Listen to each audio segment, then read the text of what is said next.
There we go. Good evening, everybody. Hi. Excuse me. So we're going to do day one of the Daniel Howard murder trial.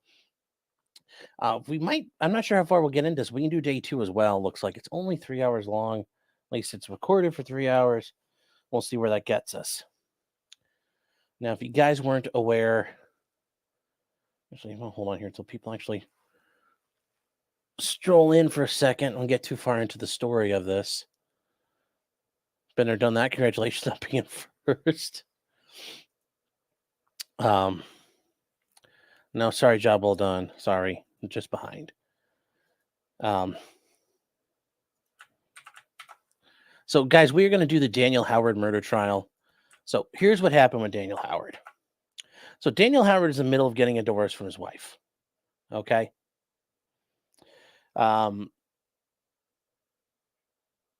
And he's accused of murdering her.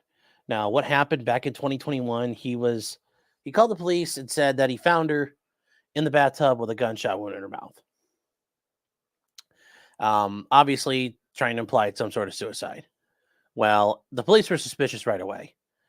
Like there were all kinds of things. Like I said, they were getting divorced. So she was about to move. She was getting a new place. She had just got her hair done, her nails done the day before, and was telling everybody a new job. Like things were going really good for her despite getting the divorce. But the police had some issues. They claim when they got there, the bathtub water's warm and they found less blood than they expected. That the dryer was still going.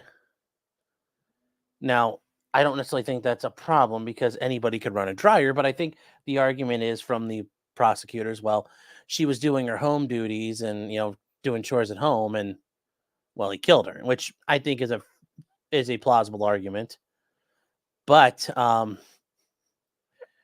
they're trying to figure out what's going on here. They're saying, and the other issue though is they're like, oh well, he was so sad. He wasn't but he wasn't crying, and that was one of the bigger things there. That was.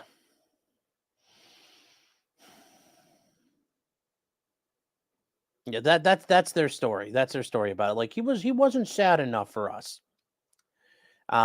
Daniel apparently did something dumb and talked to the police and said, "Hey guys, I was filling out our divorce paperwork and a big loud thud, but I didn't go do anything about it." And then I checked later, and oh my gosh, she has a hole in her head. Not the best set of facts. Not the best set of facts, chat. But there's probably a lot more we don't know that's going on out there. Vodka for $5 saying Sean is killing with educating us on these lawsuits. Thank you. Well, thank you very much. Unhung Hero says, I'm gonna come. Well, thank you. Don't come. Then there was last in the chat, right as I closed it out, it said Down Forward Punch said, shout out to all the actual practicing attorneys. So I wanted to give him his due there because I don't think it's fair. So we're gonna get started on this. They're on the day 4, but we'll catch up. Like I said, day 1 is only 3 hours long, and we'll go from there, guys. So here we go.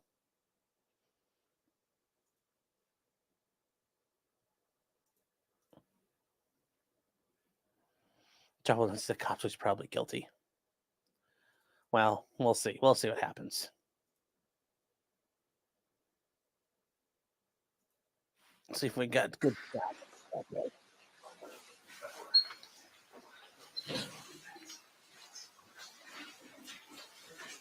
I hope they fix that because we could see the jury. That's not good.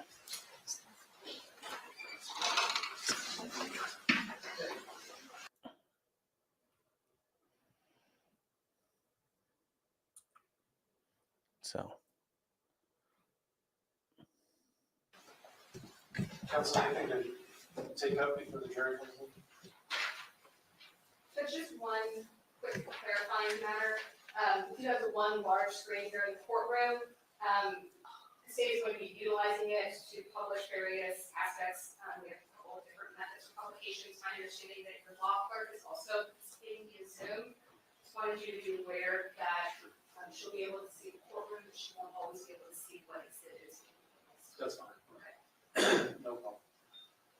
need a preliminary matter? No, you're not saying. All right, let's bring in the jury.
Okay, Letty. So basically, this guy's accused of murdering his wife. They were getting a divorce. He claims that he found her in the bathtub, shot in the head. But appears to be there's some evidence that appears this wasn't a suicide; it was a murder, and a lot of it goes back to surrounding the divorce. So that's kind of the rough and the short of it. There. That's about all I know. I only know so much from the newspaper articles because this one is new. It kind of caught my eye. So we'll see how this goes.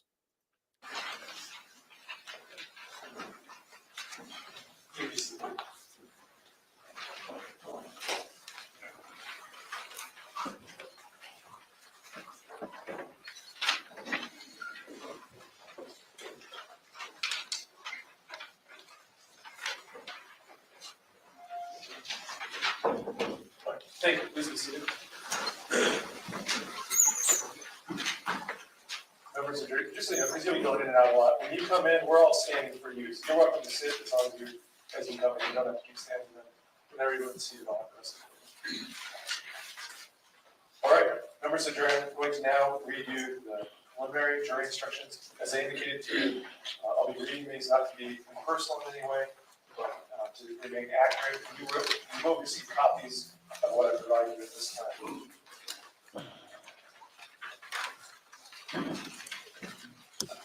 Instruction number 1. During the course of this trial, you are instructed that you are not to discuss this case among yourselves or with anyone Sorry, else, the audio sucks. including any use of email, text messaging, tweeting, blogging, electronic bulletin boards, or any other form of communication, electronic or otherwise. Do not conduct any personal investigation or look up any information from any source, including the internet. Do not form an opinion as to the merits of the case until after the case has been submitted to you for your determination. And for such time as you are on this jury, I'm also instructing you not to watch or listen to local news while you're serving on this jury. Instruction number 2. Now that you have been sworn as jurors to try this case, I want to go over with you what will be happening. I will describe how the trial will be conducted and what we will be doing. At the end of the trial, I will give you more detailed guidance on how you are to reach your decision. Because the state has the burden of proof, it goes first. After the state's opening statement, the defense may make an opening statement or may wait until the state has presented its case.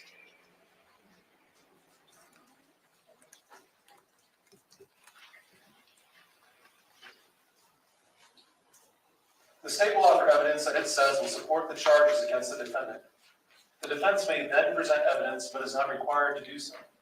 If the defense does present evidence, the state may then present rebuttal evidence. This is evidence offered to answer the defense's evidence. After you have heard all the evidence, I will give you additional instructions on the law. After you have heard the instructions, the state and the defense will each be given time for closing arguments. In their closing arguments, they will summarize the evidence to help you understand how it relates to the law. Just as the opening statements are not evidence, neither are the closing arguments. After the closing arguments, you will leave the courtroom together to make your decision. During your deliberations, you will have with you my instructions, the exhibits admitted into evidence, and any notes taken by you in court. Instruction number 3. This criminal case has been brought by the state of Idaho. I will sometimes refer to the state as the prosecution. As I mentioned to you earlier, the state is represented at this trial by prosecuting attorneys Stanley Mortensen, Julia Shopstall,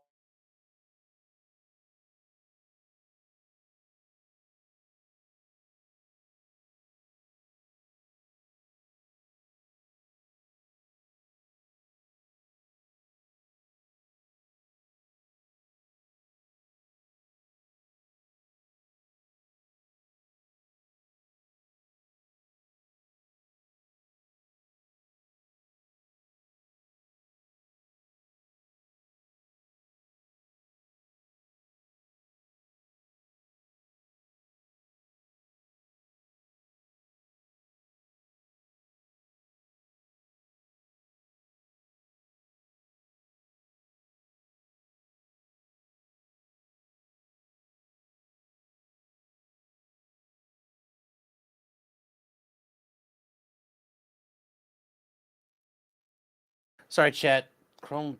may then present evidence but is not required to do so. If the defense does present evidence, the state may then present rebuttal evidence. This is evidence offered to answer the defense's evidence. After you have heard all the evidence, I will give you additional instructions on the law. After you have heard the instructions, the state and the defense will each be given time for closing arguments. In their closing arguments, they will summarize the evidence to help you understand how it relates to the law. Just as the opening statements are not evidence, neither are the closing arguments. After the closing arguments, you will leave the courtroom together to make your decision.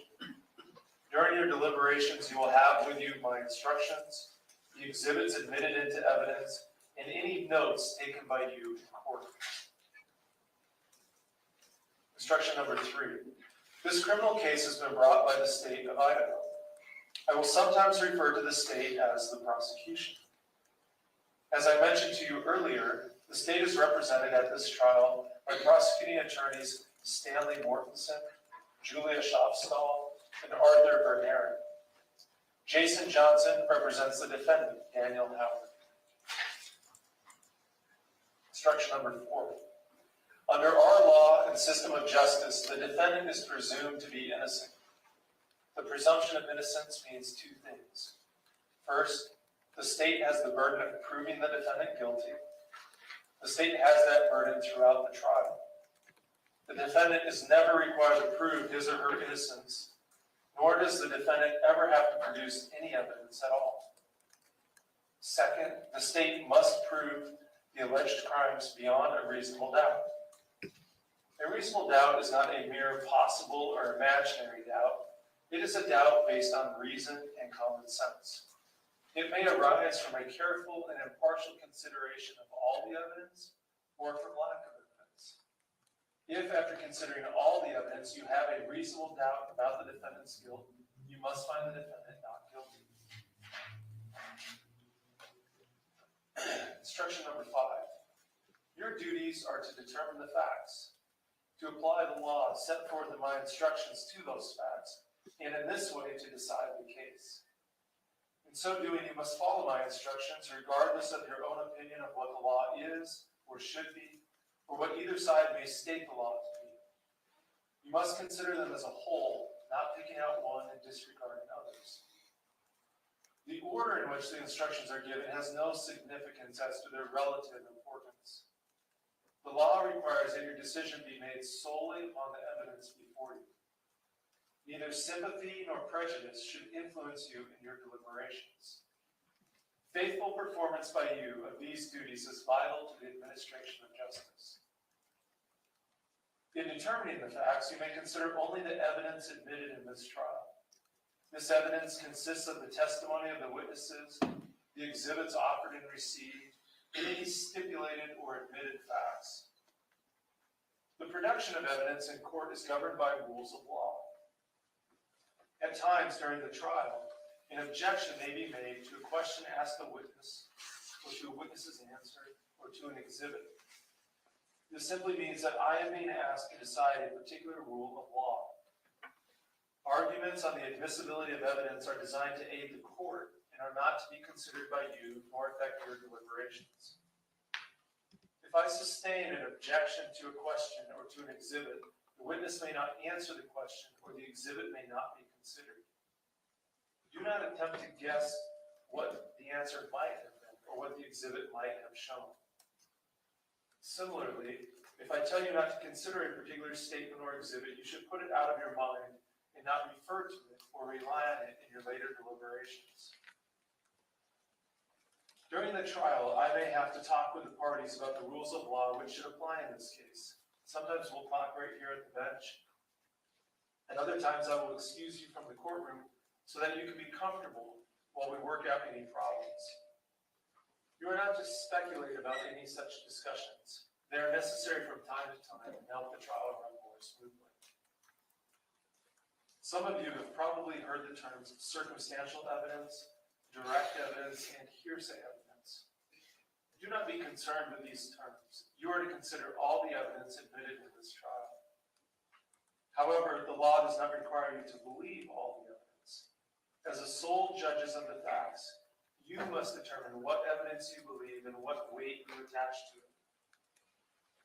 There is no magical formula by which one may evaluate testimony.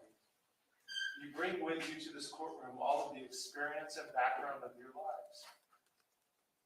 In your everyday affairs, you determine for yourselves whom you believe, what you believe, and how much weight you attach to what you are told. The same considerations that you use in your everyday dealings in making these decisions are the considerations which you should apply in your deliberations. In deciding what you believe, do not make your decision simply because more witnesses may have testified one way than the other. Your role is to think about the testimony of each witness you heard and decide how much you believe of what that witness had to say. A No, not witness yet. who has special knowledge in a particular matter may give an opinion on that matter. In determining the weight to be given such opinion, you should consider the qualifications and credibility of the witness and the reasons given for the opinion. You are not bound by such opinion. Give it the weight, if any, to which you deem it entitled. Instruction number 6. If during the trial I may say or do anything which suggests to you that I am inclined to favor the claims or position of any party, you will not permit yourself to be influenced by any such suggestion. I will not express, nor intend to express, nor will I intend to intimate any opinion as to which witnesses are or are not worthy of belief, what facts are or are not established, or what inferences should be drawn from the evidence. If any expression of mine seems to indicate an opinion relating to any of these matters, I instruct you to disregard it. Instruction number 7, do not concern yourself with the subject of penalty or punishment. That subject must not in any way affect your verdict. If you find the defendant guilty, it will be my duty to determine the appropriate penalty or punishment. As I indicated to you earlier, the death penalty is not a sentencing option for the court or the jury in this case. Instruction number 9. It is alleged that the crime charged was committed on a certain date. If you find the crime was committed, the proof need not show that it was committed on that precise date. Instruction number 10. If you wish, you may take notes to help you remember what witnesses said. If you do take notes, please keep them to yourself until you and your fellow jurors go to the jury room to decide the case. You should not let note-taking distract you so that you do not hear other answers by witnesses. When you leave at night, please leave your notes in the jury room, where they will be locked and not viewed. If you do not take notes, you should rely on your own memory of what was said and not be overly influenced by the notes of other jurors. In addition, you cannot assign to one person the duty of taking notes for all of you. And at the end of the case, at the conclusion, our bailiffs will take your notes and shred them, so they won't be read by you.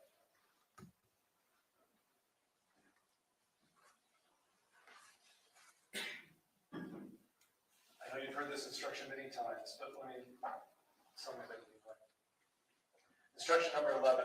It is important that as jurors and officers of this court, you obey the following instructions at any time you leave the jury box, whether it be for recesses of the court during the day or when you leave the courtroom to go home at night.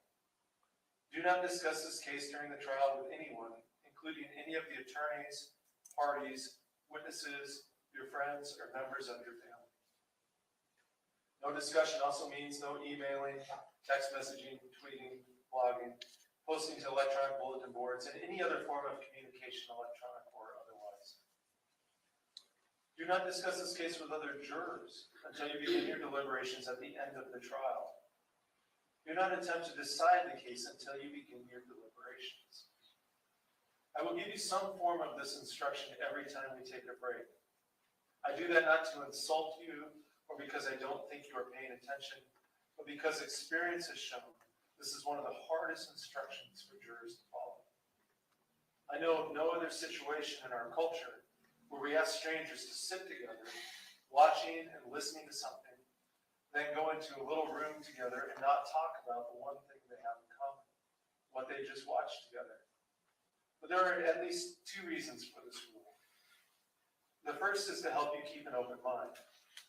When you talk about things, you start to make decisions about them. And it is extremely important that you not make any decisions about this case until you have heard all of the evidence and all the rules for making your decisions. And you won't have that until the very end of the trial.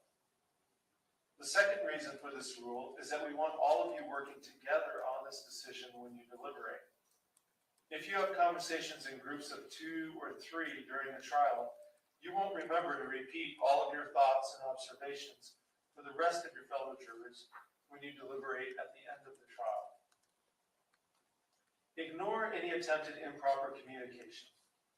If any person tries to talk to you about this case, tell that person that you cannot discuss the case because you are a juror. If that person persists, simply walk away and report the incident to the bailiff. Do not make any independent personal investigations into any facts or locations connected with this case. Do not look up any information from any source, including the internet. Do not communicate any private or special knowledge about any of the facts of this case to your fellow jurors. Do not read or listen to any news reports about this case or about anyone involved in this case, whether those reports are in newspapers or the internet or on radio or television. In our daily lives, we may be used to looking for information online and to Google something as a matter of routine. Also, in a trial, it can be very tempting for jurors to do their own research to make sure they are making the correct decision. You must resist that temptation for our system of justice to work as it should. I specifically instruct you that you must decide the case only on the evidence received here in court. If you communicate with anyone about the case or do outside research during the trial, it could cause us to have to start the trial over with new jurors, and you could be held in contempt of court. While you are actually deliberating in the jury room, the bailiff will confiscate all cell phones and other means of electronic communication. Should you need to communicate with me or anyone else during the deliberations, please notify the bailiff. Instruction number 12. Each count charges a separate and distinct offense. You must decide each count separately on the evidence and the law that applies to it, uninfluenced by your decision as to any other count. The defendant may be found guilty or not guilty on some or all of the offenses charged.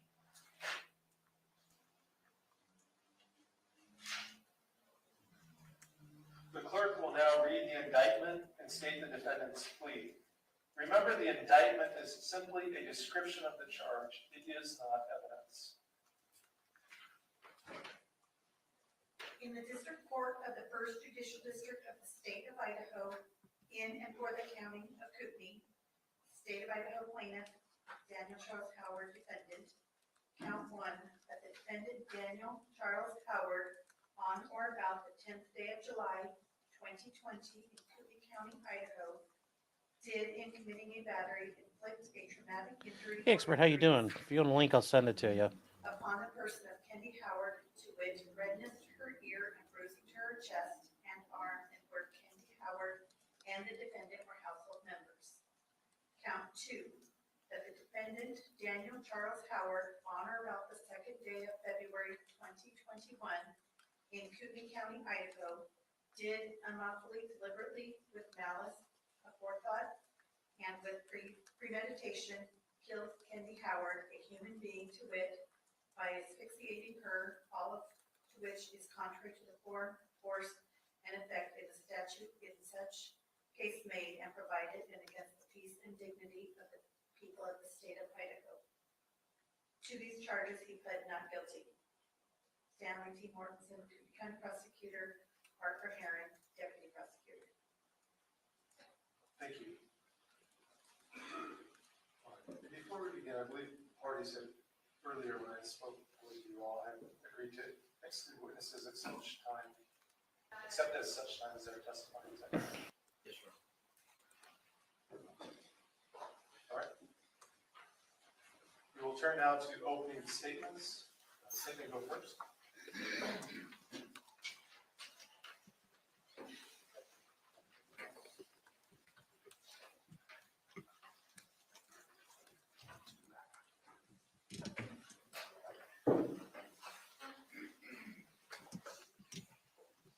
Good afternoon, ladies and gentlemen. Normally I would move about, but I want to stay out of your way of the screen.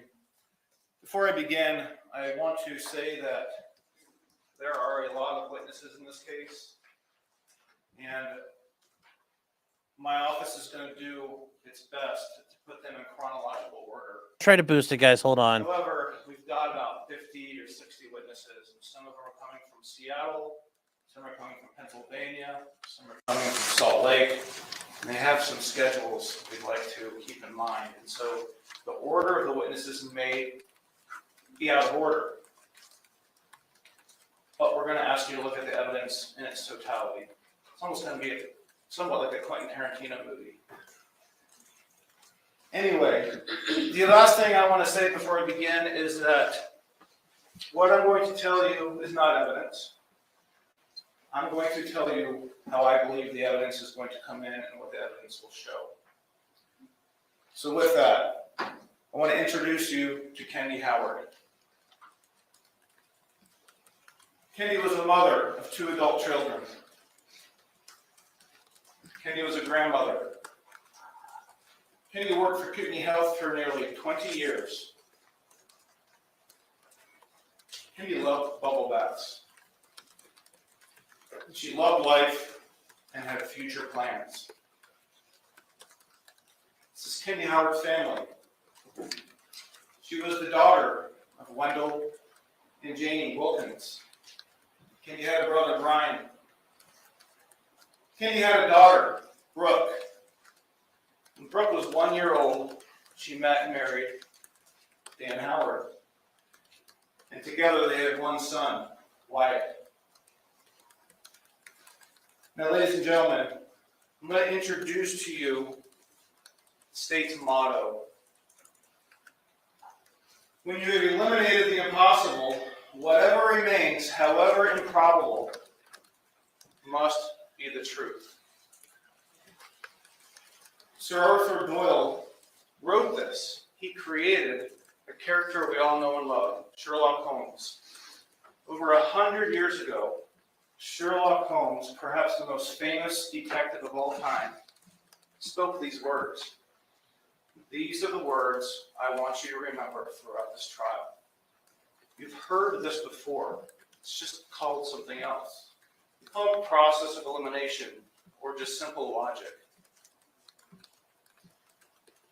Ladies and gentlemen, Dan Howard is an ex-Marine. I mentioned to you earlier he had a law enforcement career. He started that career in California. And it was in California where he first trained with what is called the carotid restraint technique. You're going to hear about that technique. It is different than a chokehold. Chokehold is when you cut somebody's oxygen off. Carotid restraint is when you cut their blood flow off. And when you cut somebody's blood flow off, they pass out. But when you apply that technique too long, they die. Dan Howard moved to Idaho, became a deputy sheriff in Idaho County, and then in 1994 he became an Idaho State Trooper, and he stayed there for 20 years and he received a lot of training and experience, to include SWAT. He was a firearms instructor. He was a defensive tactics instructor. He had the training, knowledge, and experience to be able to process crime scenes and collect evidence. I'm talking about DNA, I'm talking about fingerprints, I'm talking about ballistics. Ladies and gentlemen, there are two sides to that coin. Having the ability to read a crime scene and collect evidence also gives you the ability to stage a crime scene and not leave evidence. After leaving law enforcement, Dan would go to Alaska for 3 weeks at a time, where he was an equipment operator in the Alaska North Slope. Then he'd come home for 3 weeks. Then he'd go to work for 3 weeks. Then he'd come home for 3 weeks. And that's how this story starts. Dan Howard has been charged with domestic battery. On July 10th of 2020, Kendy calls 911. She does not disclose much to the cops. The next day, however, she starts sending one of her best friends pictures. And these pictures are bruising on her body. In the days following, Kendy and Dan go camping with some friends. One of these friends is the friend that Kendy was sending these bruises to her in picture. When Kendy shows up, the friend sees the bruises in person. That's count 1, domestic battery. Following this, Kendy starts preparing to divorce Dan. Kendy, she gets a prescription for Prozac. She obtains it from a weight loss clinic.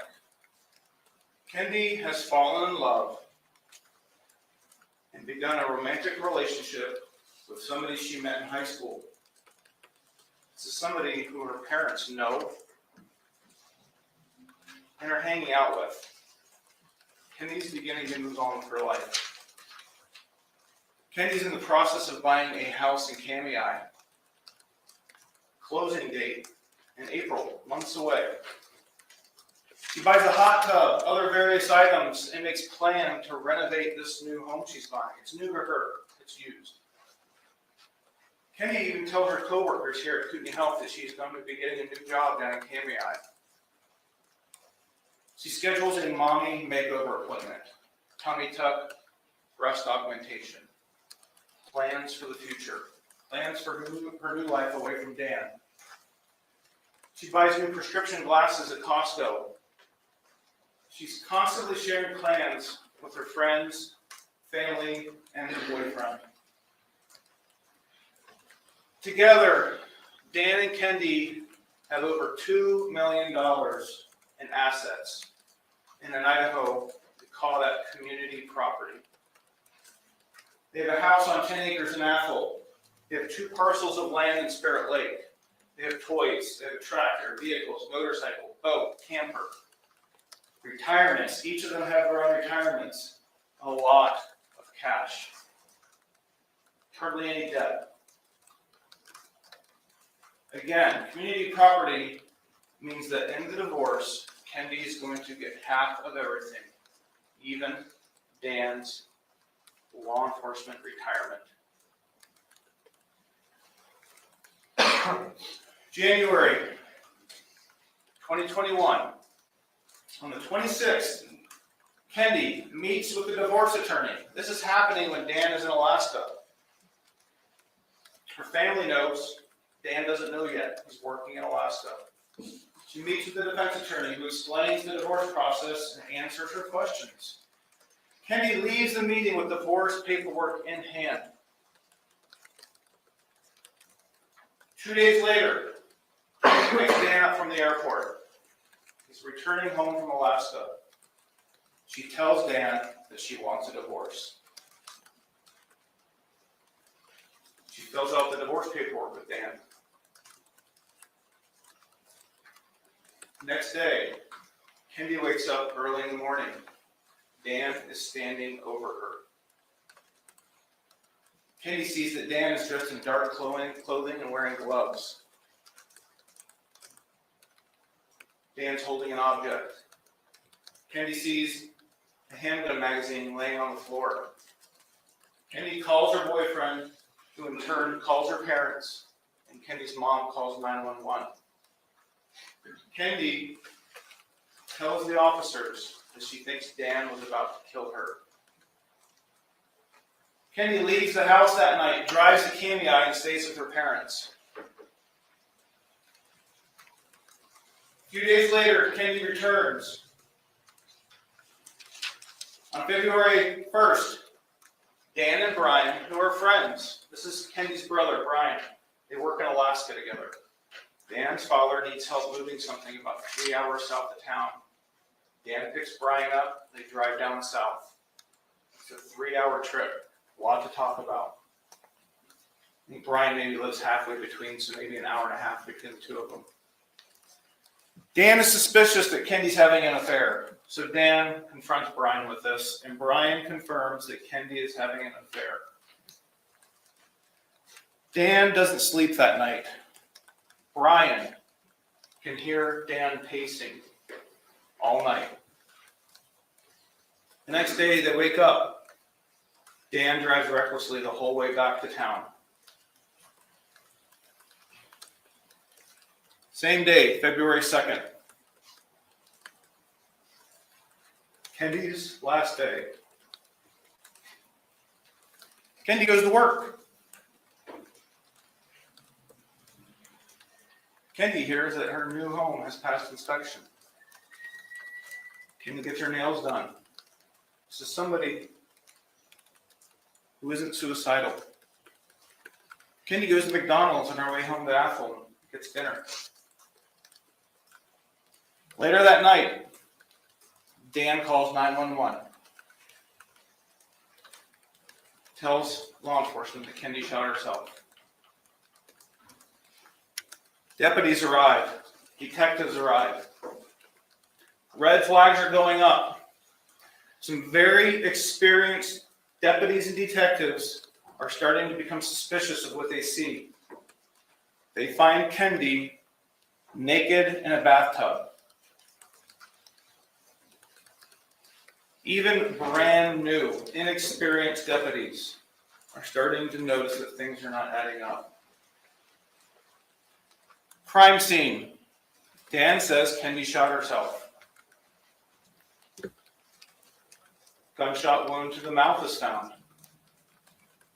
No witnesses. Dan's the only one in the house. Officers notice some things. Again, Kendy's naked in the bathtub. Water was still warm. There's bubbles in it. Dan appears to be crying. There's no tears. None of Kendy's clothes are found in the bathroom. There's glass on the bedroom floor. There's a lot less blood in the bathroom than the deputies would expect after somebody's been shot in the mouth. Dan has fresh deodorant on his shirt. There are clothes in the dryer. Wood-burning stove is cooking. When somebody dies, it's very common for the body to go to Spokane, where there's an autopsy. This autopsy was performed by a pathologist, a medical examiner. This medical examiner had a long career and had done hundreds of autopsies. He was about to retire. This is Dr. Howard, no relation to Dan. Dr. Howard has short-timer's disease. He's shown up to work, he's performing autopsies, but his colleagues are noticing he's kind of checked out. The autopsy fails to recognize some important things that the detectives are picking up on. Kendy has bruising on her body that got there before she died. Medical experts can determine that. on various places of her body. There's a second-degree thermal burn on Kendy's arm. When people get into the bathtub with a burn, it hurts. It's a reason why people don't get into the water when they have a burn on their arm.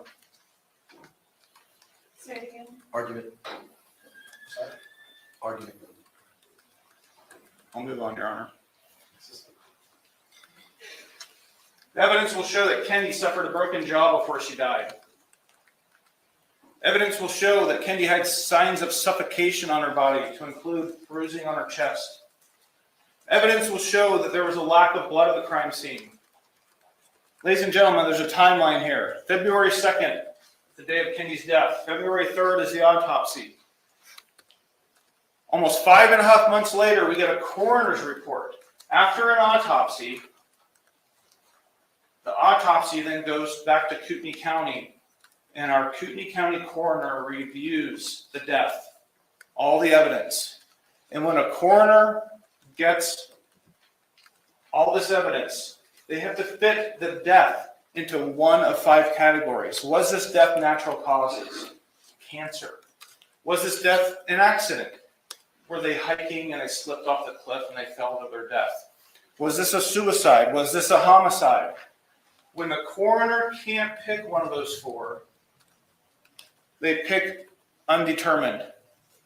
And that is exactly what happened in this case. The sheriff's office considered that another red flag. After receiving the coroner's report, a 2-year investigation was conducted into Kendy's death. Ladies and gentlemen, the evidence will come in and will demonstrate that this was not a suicide. There will also be evidence that this was a homicide. Evidence will show that Kendy died of asphyxiation. That's the result of a carotid restraint, something Dan knew how to do. Evidence will show that Kendy was shot in her mouth, but that happened after she was already dead.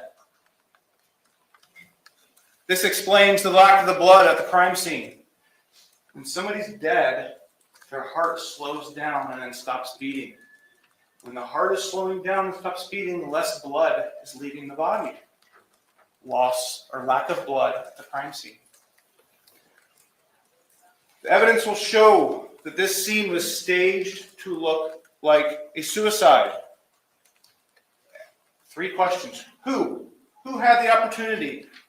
Well, Dan was the only other one in the house. Evidence will show you that. How? Who had the ability to stage a crime scene? Dan had the law enforcement training and experience needed to hide or leave little evidence at the scene. Why? What's the motive? Kendy was going to take half of everything in the divorce. $1 million. Ladies and gentlemen, after hearing all this evidence, you are going to have information that the coroner did not have when ruling Kendy's death undetermined. After all the evidence comes in, you're going to be able to rule out natural causes. You're going to be able to rule out accident. If it's suicide or homicide, it's undetermined. But you're going to hear evidence that this was not a suicide. Ladies and gentlemen, if it's not suicide, it's no longer undetermined. Motto of the case: if you eliminate the impossible, all that's left is the truth. Evidence will show that Dan Howard is guilty of murder. Thank you.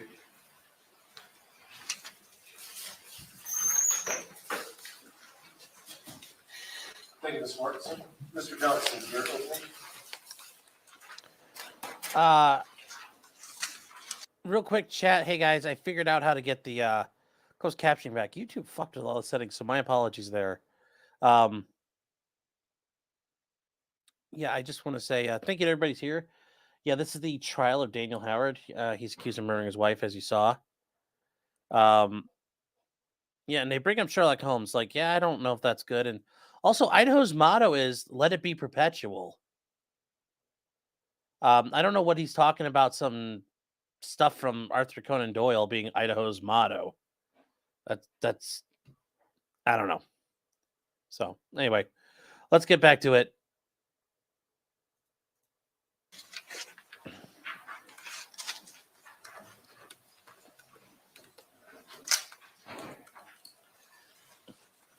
You will hear that Kendy was living a double life for quite some time. And speaking about impossible, you will hear from the state's psychological expert that it is impossible to determine Kendy's suicidality, whether she was suicidal. Ladies and gentlemen, I'm Jason Johnson. Your Honor, ladies, gentlemen of the jury, counsel. I want to start with the night of February 2nd. Dan calls 911, about 10:45.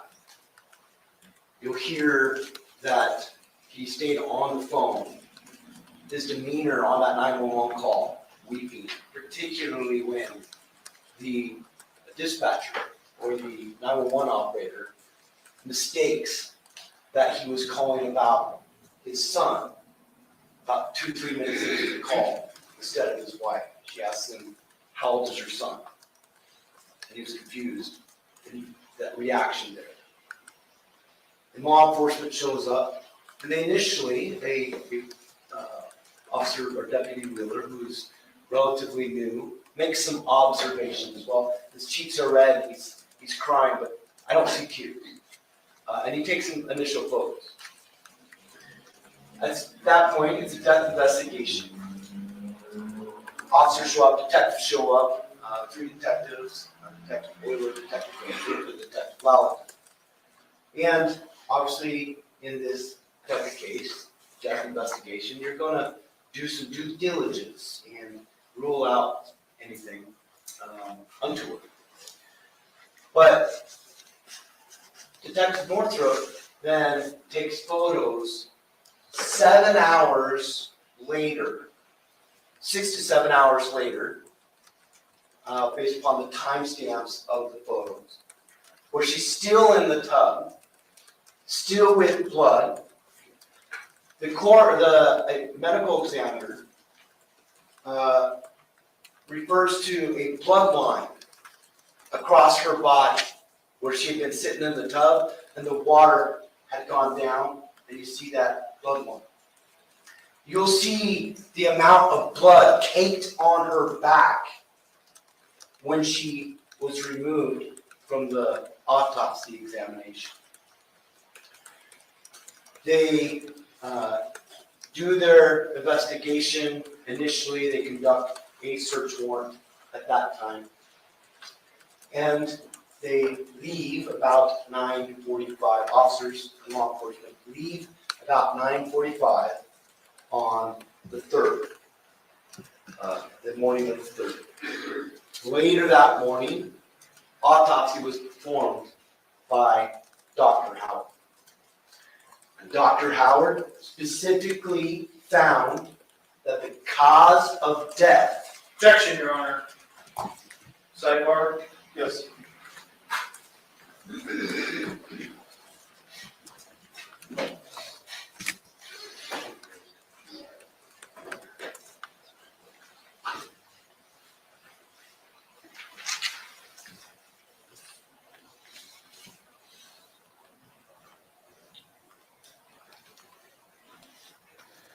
I mean,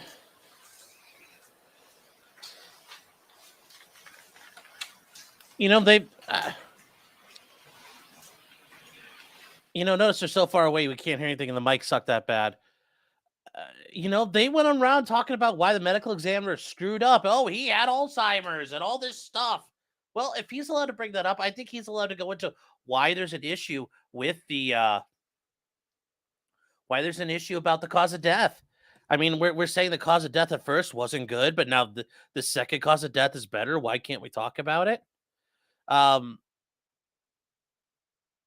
Yeah, I think that's only fair. I really think that's only fair. I'm sure but it's not fair to us, Judge. It's like you guys had a dude who lost his mind doing an autopsy. So yeah, objecting to the state's autopsy, they did. Yeah, well, that's not our fault, counselor. It's the evidence we have. So Das Boot saying the cause of death. Well, initially when they found her, they thought it might have been a suicide. The issue ultimately, guys, is he didn't get arrested until 2023, in April 2023. And at that point, they charged him with murder. So it wasn't until then, until like 2 years passed before nothing happens. Wilder, you're saying is opening bad form to object? At times it can be, but at times if somebody's clearly doing something wrong, sometimes you have to do it. But you try to avoid it if you can. So.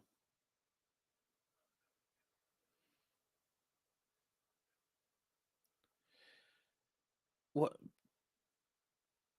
Yeah, so.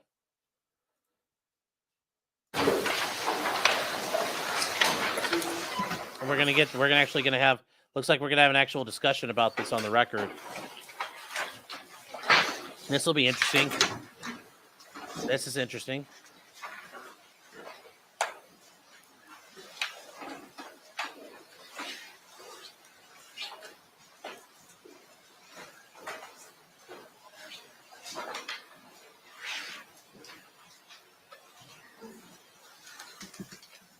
Do you see?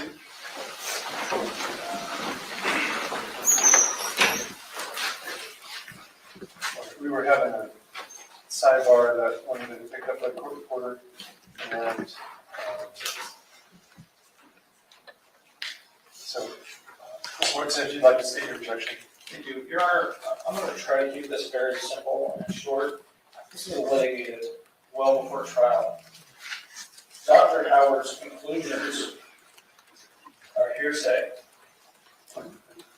It can't come in except through Dr. Howard. Now, there are going to be some experts in this case who rely on other people's work, to include Dr. Howard's work. But those experts are going to be testifying about their own opinions. Dr. Howard's work, his opinions cannot come in. It's just hearsay. Just because something's written in a report, just because something's provided to the defense, and just because something's given to another expert in formulating their own opinions, doesn't mean that everything comes in. Everything that comes into evidence has to comply with the rules of evidence. And this is rank hearsay. And this is litigated, and the court gave a ruling on this. We're getting close to sanctionable. I don't think the defense should be permitted to get into this, especially in opening statements. We have no way of knowing what evidence is going to come in. And this is something, again, it's just been litigated, and Mr. Johnson should be held to the rules the same way the state is. Thank you, Your Honor. Thank you, Mr. Johnson. Thank you, Your Honor. Your Honor, it's, as mentioned, it's very clear from both our experts and the state's experts that every single expert has reviewed the autopsy report and has made a conclusion on whether or not they agree or disagree with the cause of death. For instance, Dr. Desmond, defense expert, has reviewed everything, done the biomechanical engineering, all that. Detective Lalleton had a conversation with the replacement of Dr. Howard in January of last year, trying to see if there was anything different that he could find. And he did. Dr. Mott confirmed that the cause of death was gunshot wound to the neck. That's why, frankly, I think it's disingenuous for the state 4 weeks before trial to change their theory, and why we wanted to. Let me get out there. That's not what we're talking about. This was the subject of a motion in limine, specifically that any opinion of Dr. Howard as the cause of death being gunshot wound, unless offered by Dr. Howard in himself. And he's testimony. we plan on calling him. Well, I granted the motion in limine, and I'm not allowing that until such time as that comes in as testimony. I think it's, at least as I understood from the motion in limine, it's debatable whether or not he ultimately is testifying, and if that ultimately is his opinion.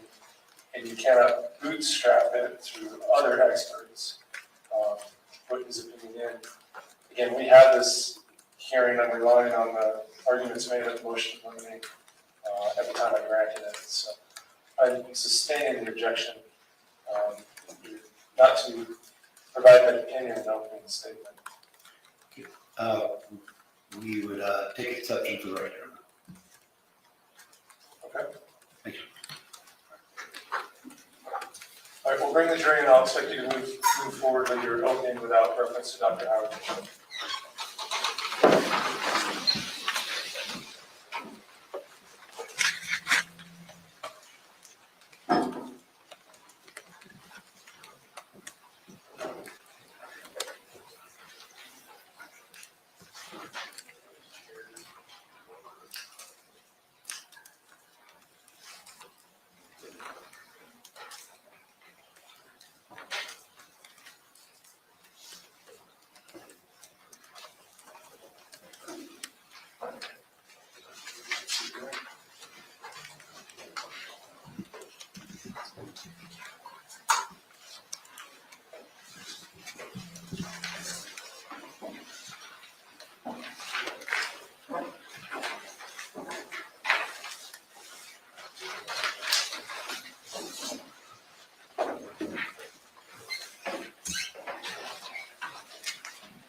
You may be seated. You may continue, Mr. Johnson. The evidence showed that Ms. Howard had a gunshot wound lodged in the seat tube. That bleeding was coming from the mouth. That the bullet went through the tongue. You'll see the gun. It's a .380, kind of a short, not like a normal gun with a long barrel. So the gun with a stub nose or a short barrel that would not be able to go past the teeth and rest on the tongue. You'll hear that during the course of the investigation, Detective Valentin and others went up to Alaska to see if Mr. Howard was out of the barrel. They didn't find any. You'll hear about the affair that Miss Howard kept secret from even her best friends. During the course of the investigation, there was a second search warrant done a couple weeks later, in February 17th. They go to the house, they examine various things, and then at this time, they send items to ballistics. They use Washington State Patrol, they have a forensic unit, to examine some of the evidence. During that time, Washington State Patrol found several key things. The gun had Kendy's blood on it, on one of the grips. It had her DNA on it, and another male's DNA. Dan was excluded from the gun. You'll hear that the Well, that's coroner kind of big. listed this as, initially, the photos that she had saved are called Howard suicide. But as the course of the investigation, Detective Valentin very quickly believed that there was something untoward about Dan. And that's based upon when Dan was he was on 911 when officers showed up. At some point later in the morning, they let him start doing notifications. He called his son. He called Brooke, his stepdaughter. That phone call, you'll hear, was short. You'll hear that right after that, a few minutes later, she called back. When she called back, naturally, she sounded upset, and Detective Lalleton overheard that conversation. And from then, he specifically started accusing Dan, you did this, didn't you? And Detective Lalleton conducted a couple of years of investigation trying to find Dan. At some point, officers obviously fill out police reports, detectives fill out police reports. The first time a police report mentions anything about a carotid restraint wasn't until April of 2023. Prior to that, Detective Lalleton had a conversation with the replacement, Dr. Mott, a replacement for Dr. Howard after he had retired, to see if his opinions would be any different. It wasn't until after that, sometime in this police report, there's a mention of carotid restraint. But you'll hear that there is no damage to the highway. There is no petechia. She just had her nails done. There is no DNA or samples from Dan under her fingernails. There is no defensive wounds from being restrained that Miss Howard put on Dan. You hear that she took a bath every night. You also hear that night she had an iPhone, and it, like a lot of iPhones, it keeps track of your steps. You'll see that she went up before to her nightly routine, took a bath. You'll see that at one point, about 10-11-ish, she took 43 steps. There's a wet towel in the bedroom. Her purse was now in the bathroom where she normally kept the gun. 43 steps. The bath mat was wet, but nothing else around was wet. Just the bathroom. 43 steps.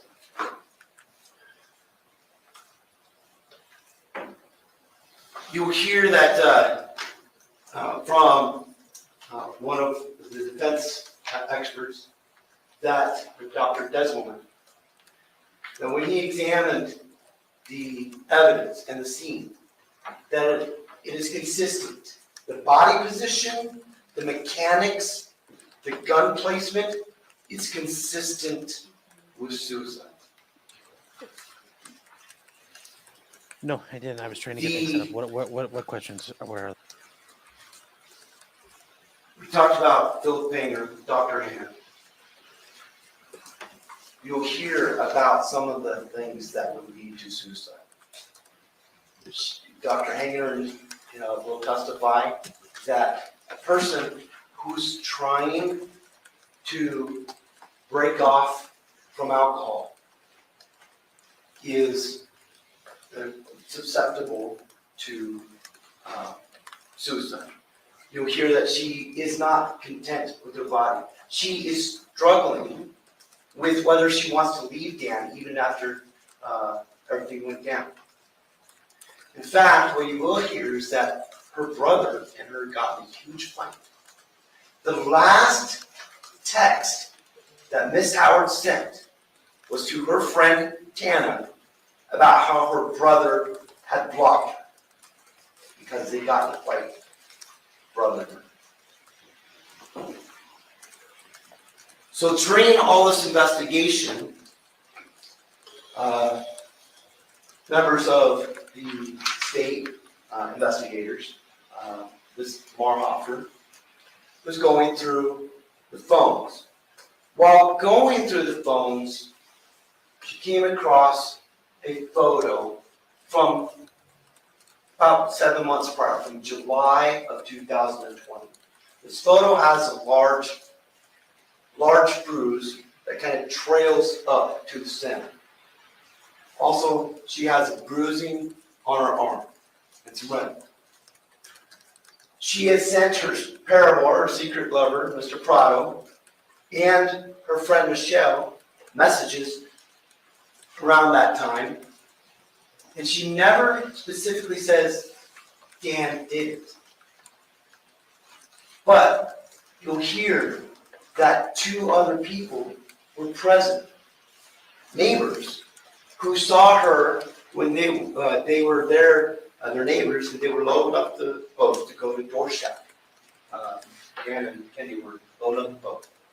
And she had slipped on the step that leads to the front of the boat where the trolling motor is. On the 10th of July, law enforcement was called. And you may hear that call, and you can make your observations about that call. But she's calling, and it's hysterical. I think Dan committed suicide. I heard a gunshot. Here, it is very common for Dan to fire guns, and it's a large parcel in Athol to fire guns. And so I don't know if we'll have an answer why that would surprise me. But law enforcement shows up, and she specifically denied any physical abuse. They are in Dorchak, and you'll see pictures of them at Dorchak, loving, in a bathing suit, cruise shown. But that is the basis of the battery charge. During this time, Dan, for several years, has been working construction, first in North Dakota, then in Alaska. He's working in the oil field. 3 weeks on, 2 weeks off. Dan and Kendy were on the rocks. He came back 2 days late. He worked an extra 2 days. When they came back, they talked about divorce. They stopped at Curly's. They then went home. And later that night, 911 gets a call. Now, she was on the phone with her lover, who then got in touch with the parents. You'll hear that the differences between those two, between July, when she called 911, to where she was on the phone with someone else to have someone else call. Law enforcement shows up. Again, it's not in dark clothing. He's in like these tan greenish khakis and a sweatshirt. Coincidentally, the same clothes that were in the washer a few days later. Officers stay there. She packs a bag, a Victoria's Secret travel bag, and leaves. She comes back the next day, brings beer and pizza. She spends the next 2 days, and they're filling out divorce paperwork. Ms. Howard is messaging her friends, saying he's being amicable, or we're dividing everything up. And you'll see photos of the paperwork that is partially filled out. Dan goes down with Brian on the 1st, and then on the 2nd, they came back, and when they had a conversation, what's now on the paperwork is the new house. The house that was purchased is now on it. That was something that you'll hear about. What you'll see is Ms. Howard, when she was put in the body bag, they put bags on her hand to preserve for gunshot residue. They collected the gunshot residue. They sent it to the lab, but they had the lab tested. We already talked about the DNA. Dan, the gun had someone else's DNA and her blood on it, but Dan is excluded from that gun. You'll see the blood amount. You'll hear that after a person is dead, the volume of blood will depend on a few variables, but generally blood will pump for, you'll hear around maybe a half second or a little more, depending on the cause and manner of death. But the heart stops pumping. Also, the position of the body, you'll hear that. Person's lying down, person's sitting up, person's slumped. Where the injury is it below the heart, above the heart? Here, you'll see the blood. The injury was to intraoral, and you'll hear from both all the other that most intraoral gunshot wounds are suicide. But the odd part is most intraoral gunshot wounds have an upward trajectory. Now, this one, everyone agrees, is an even or slightly downward trajectory. But again, this is a different gun. And you'll hear from Dr. Desmond that one of the scenarios is that she held it with her thumb on the trigger, which would lower that angle of the gun. She also, you'll hear, has bruising on this hand from the impact of the gun. You'll see that her hand position and the gun position is consistent with suicide. When you see all the evidence, and we have concluded this case, the evidence is not impossible and has not been eliminated, and therefore we'll be asking you to find the defendant not guilty. Thank you, Mr. Johnson. Statement calls for witness. Before that happens, Your Honor, can we excuse the jury for just 5 minutes? Put something on the record. Okay. All right. We'll send you back out again. Just a few minutes. Minor, not discuss the case among yourselves.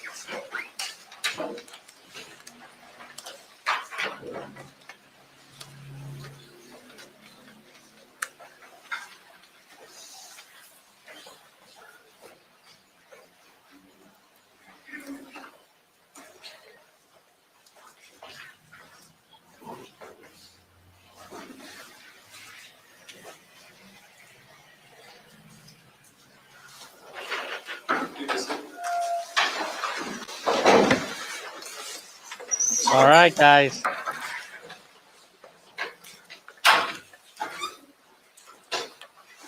Your Honor, I'm growing concerned. I didn't object, but during opening statements, the defense alluded to this phone call and the belief that Mr. Howard may have shot himself, committed suicide. I do believe If you didn't object, it's done. I don't know what more you want to argue now. It's kind of a big deal. that was the topic of some pretrial litigation. I believe there was a ruling on that. And the reason why I'm growing concerned is because twice now, during opening statements, the defense has disregarded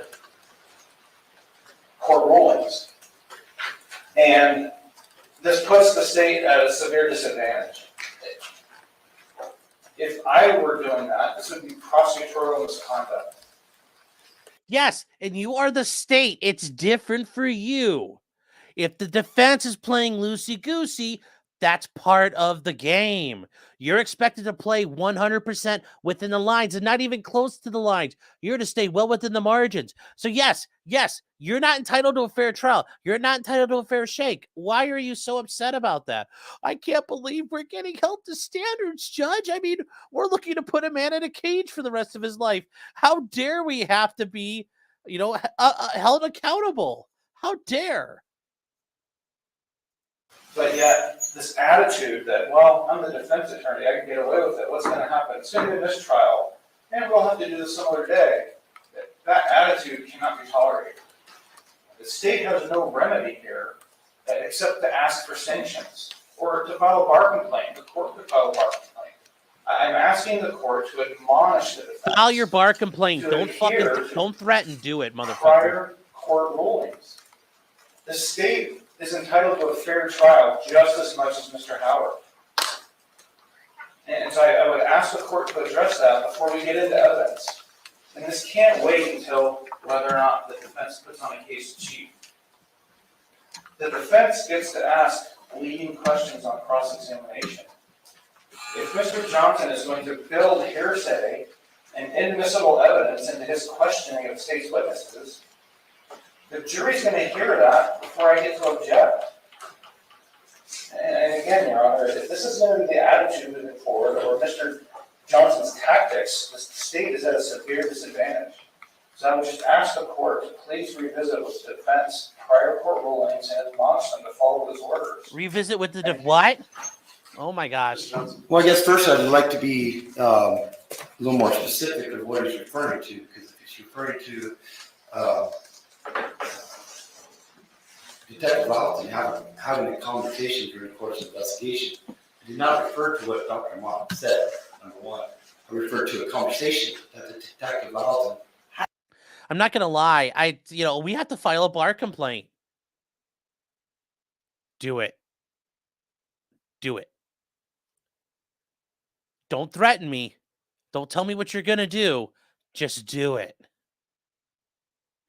I mean, file that bar complaint. He was being bad at a trial. Oh. It's like, did you talk to the judge about it? Yeah, but he dared us. Like, that's gonna be the worst fucking bar complaint ever, man. Threaten your fucking sanctions or carry them out. Don't fucking talk. It was man or mouse time there, Mr. Prosecutor, and you were not a man. That's within the scope. There's not been a pretrial motion on that. I don't think Dr. Mott himself has come up with a pretrial motion. We did not give an opinion or refer to an opinion of Dr. Mott. I referred to Detective Lowellton's actions. He called or had a conversation with Dr. Mott regarding whether he disagreed with the autopsy. That's not subject to pretrial ruling. That's fair game and cross. That's an appropriate question. And if the answer is different than what I presented, then I look bad. If he did have that conversation, but we know he did because we have the police report.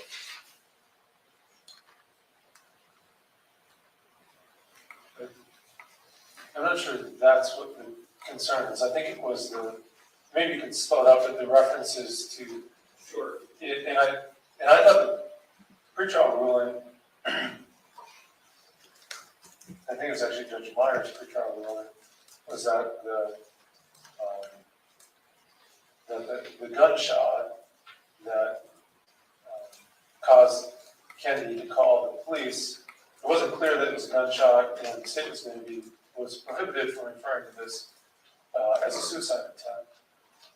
And then you just opened that door wide open by referring to it as, well, this wasn't suicide, why should call the police? So I don't know if it's sanctionable as much as it just opens the door for the state to talk about it as they're not bound by that pretrial ruling anymore.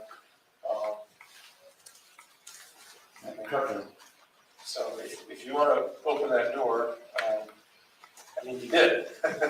So I'll say the state's no longer bound by that pretrial ruling. That prohibits the state from talking about it. I'm a little concerned, maybe not to the same level of the state's argument, but that we had extensive pretrial motion practice and rulings. A lot of those were oral rulings, just given the amount of time and trying to get them done, but I at least reduced them to writing in terms of like granted, denied, et cetera, so everyone would be able to refer back. Hey, Big Happy, there was an accident. There was some accidental friendly fire there. You're good to go in chat again. Our apologies. Thank you. to it. And so I do expect the parties to follow that and abide by the court's rulings on those things. Ms. Mortensen, am I correct that that's what you were referring to? Yes, Your Honor, there was 12 B motions, and there was a written order from the court, and it was specifically regarding suicide attempt that mentioned on that phone call. So, I think it was, the state wasn't to refer to that as a suicide attempt or talk about that, but I would say that door's wide open. and again, this is the attitude, well, that was the defendant's motion. And the defense is fine if that door's open now, right? That's a poor attitude to have in trial. It's evidence of disregarding the court's order. Yeah, again, if I had that attitude and I was opening doors that shouldn't be opened, if I was disregarding court orders, we'd be having a much different conversation right now. I would just like to point that out, Your Honor. All right. Okay, let's bring the jury back and proceed with the All right, guys, since we got the break now, we got through all of that. Yes. Your Honor, it's not fair the defense is allowed to dismantle my case. Yes, I know. It's such a crybaby thing. Such a crybaby thing there. Got some questions we got to get to though, real quick. Guy Vermectin's been a member for 1 month. Says, "Let's fucking go, Law Daddy." Thank you. Cacophonies says, "Sean, how do you feel about the strategy of holding your opening until the state does their case?" It's a strategy. I've never done it. I've never done it myself. I there's a time and a place for it. I've never done it myself, and you know that's some pretty extreme stuff operating wise. So I've never been in a position where I've had to do that, but there are times where it has its purpose. It's just like everything. All those tactics have a purpose. There's also a tactic of not offering a closing argument because the state's trying to like save time, so they'll split their argument up and they leave a bunch of stuff out. You might say, Your Honor, we rest. We decline to have a closing argument. Now the state's left with like an unproved, like they partially proved their case. So there's times where you can do stuff. There's times for everything. Aaron saying, is this guy really telling us that the exculpatory evidence is really evidence of guilt? Yes. Well, it was all clean. Well, that's because he cleaned it. Because he killed her. Because he knew. Yes. Remember, everything you say and do, everything you know, can and will be used against you. Yes, Garrett points out Sherlock Holmes was a big fan of cocaine. And Sweet Tooth Fairy points out laudanum. And laudanum was basically heroin in drinking form. You could drink your opiates. And it's just like that lady in Tombstone where she kept swigging it and turning into a heroin junkie. Sherlock Holmes was a major drug addict. He also he smoked a lot of opium too. Trenton says this had to be argued pre-trial. It was. And certainly this would have been an issue. Shane says, why isn't the medical examiner's report covered by the work product exception that has normal information gathered and performed their job without his testimony? Because it's more of an expert report. At this situation, it's more of an expert report. That said, though, it's a report. It's out there. The idea, if the expert dies, that doesn't automatically mean like, oh, well, somebody said, oh, they're 100% innocent, and then they die. It's like, oh, well, that's gone forever. It's like, no, that's too bad. This is what happens. Your experts are bad. Noser San is saying, it's good to see you. It's been a little while. It's saying, can you get the first autopsy in a roundabout way, like the state did a new autopsy 5 years later without a body to examine because they didn't like the result from the first autopsy? Yes, and the judge mentioned that. He's like, I'm not letting you bring this up until it comes up through evidence. So you're going to have to get to these witnesses and cross-examine them and say, you talked to him, didn't you? Yeah, didn't he indicate to you something? Yeah. And that's how he's going to allow it to happen that way. I think that is just a little sketchy by the state to cry right at that point. Nicholas Kreuzer for $10 saying, I got 4 teeth pulled yesterday. Half my face looks like this dude's, the defense attorneys. Also, morning Sean and morning chat. Yes, thank you. Well, thank you for the super chat. Patty saying, am I covering State Union tonight? You know, I thought about it, but I mean, it's going to run right into the show. So, I don't know what I'm going to do. I don't know. I'm still kind of mulling between doing an audible and starting at 9 and just running the show as that, because I mean, there's a lot of stuff and we could talk about stuff. I don't know. We'll figure it out. No, she's saying, isn't it illegal to threaten litigation? Well, it's not really illegal to threaten a bar complaint, but yes, like if they don't stop, I'm going to charge them with a crime. Yes, or they're threatening them with like legal, like civil litigation. Sure. But saying like this is almost objectionable conduct, I may have to report it. That's kind of, I'd argue that's pushing the limits, but this judge doesn't seem to think so. And this attorney, the defense attorney, brushed it off. He's like, fuck this guy. So not a big deal. Not a big deal. Alpha was saying, did the judge say the state's prohibited from discussing suicide? That's what I thought too, but we're gonna have to listen to this case to figure this out. Remember, we don't know anything. I don't know much about this case. I know what I've read so far. And this is the accusations are, basically he was good enough to cover up all his forensic things. This guy was a cop for 19 years. He's a police officer for 19 years. And in 2014, he got caught with a bunch of he had stolen a bunch of things from the Idaho State Police. That's where he worked for 19 years. He had stolen a bunch of ammunition and a bunch of things involving like the shooting range. And his argument was like he lived right next to it, so like really close by. So he's like, well, I'm just helping just store stuff here. It's easier for me, because he was also the range instructor. Well, he got charged and pled out to a couple of theft charges, and he was allowed to retire from the Idaho State Police. So that's why his pension, his police pension of almost 20 years is going to be pretty tight, a pretty sizable chunk of money. And then Tony Hugecock for $5 has been loving your streams while I work. Big ups. Well, thank you. So, but yeah, that's part of the reason why they'd argue he was good at law enforcement. He was actually very well respected police officer in the Idaho State Police before he got fired. So, yeah. So let's get going. I think we're going to start the case now.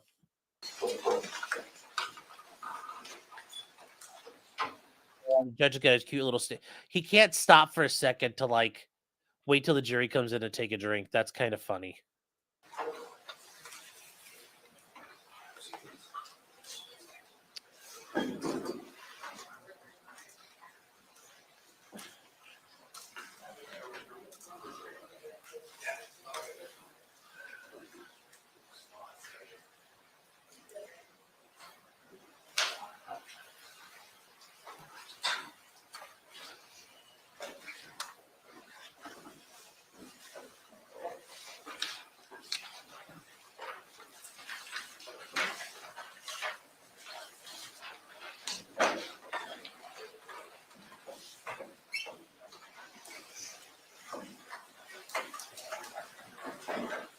You may be seated, thank you.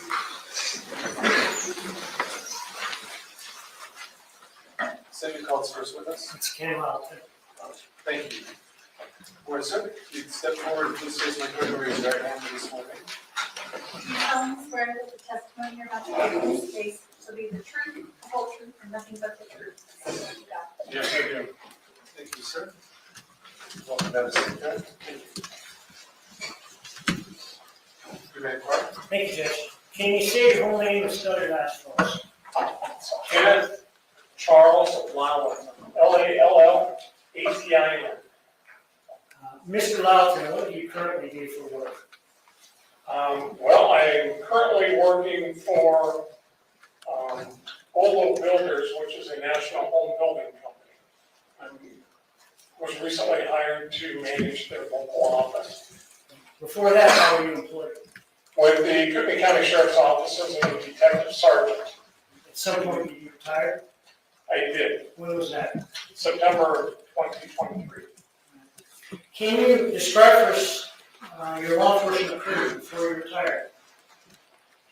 Well, for the last approximately 18 years, I worked in the detective division as a detective sergeant, investigating and supervising major crimes and crimes against persons, to include investigating death scenes, suicides, homicides, suspicious deaths, crimes against children, sexual assaults against adults, and I was also a member of the unit that investigated officer-involved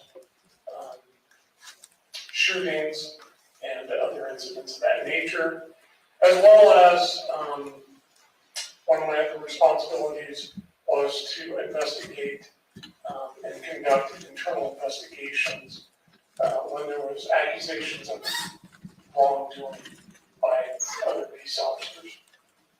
In the sheriff's department, what did you do before that?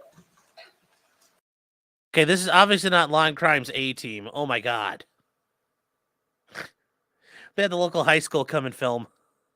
Well, before that, then I worked in the patrol division as a watch commander. Before that time, I was a supervisor in the backcountry marine division. And before that, I worked as a narcotics officer with the Joint Drug Task Force. And before that, you worked with another law enforcement agency. I worked for two. Can you describe this? Prior to Courtroom County, I worked for the Boundary County Sheriff's Office as a patrol deputy for a couple of years. Before that, I worked for the Natrona County Sheriff's Office in Casper, Wyoming. So how many years total do you have with law enforcement experience? Approximately 30 before retiring. On February 2nd of 2021, did you become involved in the case involving Dan Howard? Yes, I did. Is he here today? Yes, he Can is. you please point him out, describe where he's seated, tell us what he's wearing? Mr. Howard is seated at the defense table. He's closest to the jury. Gray jacket, light colored, possibly pink shirt. Was this your case to begin with? No, it was not. Whose case was it? It was Detective Sergeant Darrell Wheeler. Ultimately, did it become your case? Yes, Why is that? because Sergeant Wheeler retired from the sheriff's office. Nonetheless, were you active in the investigation even though it wasn't yours to begin with? Yes, it was. When you arrived at the Howard's residence, about what time was it? I believe Sergeant Wheeler and I arrived at the residence about 1:45 midnight, 15 to 20 minutes before midnight. Were you called out from home, I was, and was he as well? yes. When you got to the Howard's residence, was there other Kootenai County Sheriff's Department people there already? Yes. Describe that. Detective Jerry Northrup was parked outside the residence on the road awaiting our arrival. And at the residence and inside was Sergeant Sifford, who was a patrol watch commander, and approximately 5 other patrol deputies. Are you familiar with the Howard residence? Yes, I am. Can you tell us what the address is? 30267 North Wheat Ridge Road, Athol, Idaho, Courtney County. Have you been there before? I have. Are you familiar with the layout of the home Yes, I am. and the grounds surrounding it? Yes. Let me show you some exhibits. They've been marked as 1, 2A, and 2B. I'll hand them to defense counsel first of all. Ask you if you recognize 1A and 4. Yes, I do. Do you recognize that? That is an aerial photograph of the Dan Howard property on North Wheat Ridge Road. An accurate layout of the buildings on that property. Yes, it appears to be. And the next two are been marked as 2A and 2B. Take a look at those, starting with 2A. Would you recognize that to be? That appears to be the floor plan of the main level of the Dan Howard residence. And so by floor plan, you're referring to rooms, walls, closets, beds, furniture, that kind of thing. That's correct. And then 2B? That would be the basement area of Dan Howard's residence at 30267 North Wheat Ridge Road in Athol, Idaho. Again, showing the same items that 2A had. Yes, Does this appear accurate in terms of the layout of the furniture that the house was back in February 2nd, 2021? so that's my recollection, yes. Move to admit 1, 2A, and 2B. So good. Exhibits 1, 2A, and 2B are Move to publish the same. you may publish.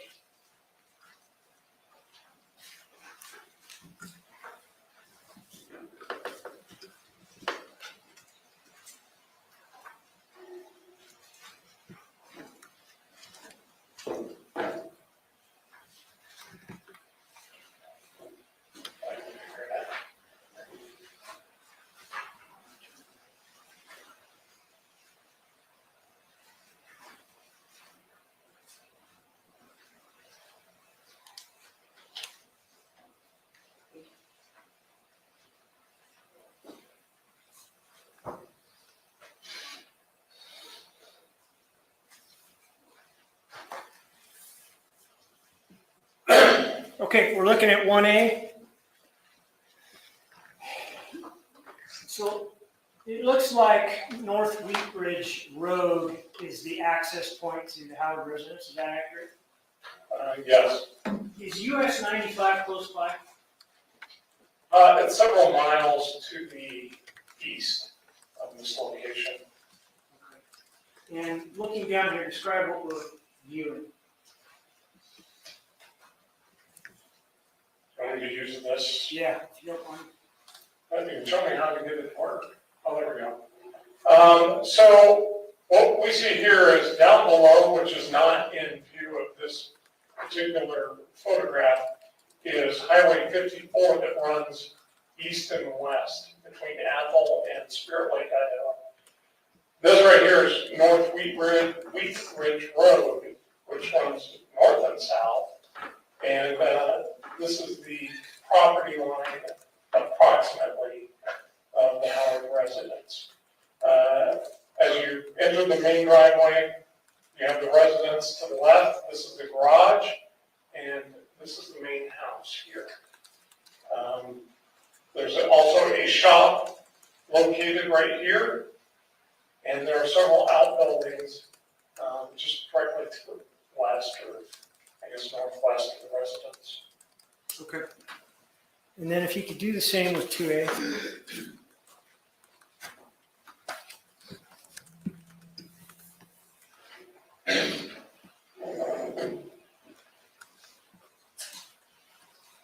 So if you enter the residence through the garage, which we did that evening, there's a man door right here that enters into the kitchen, dining room area.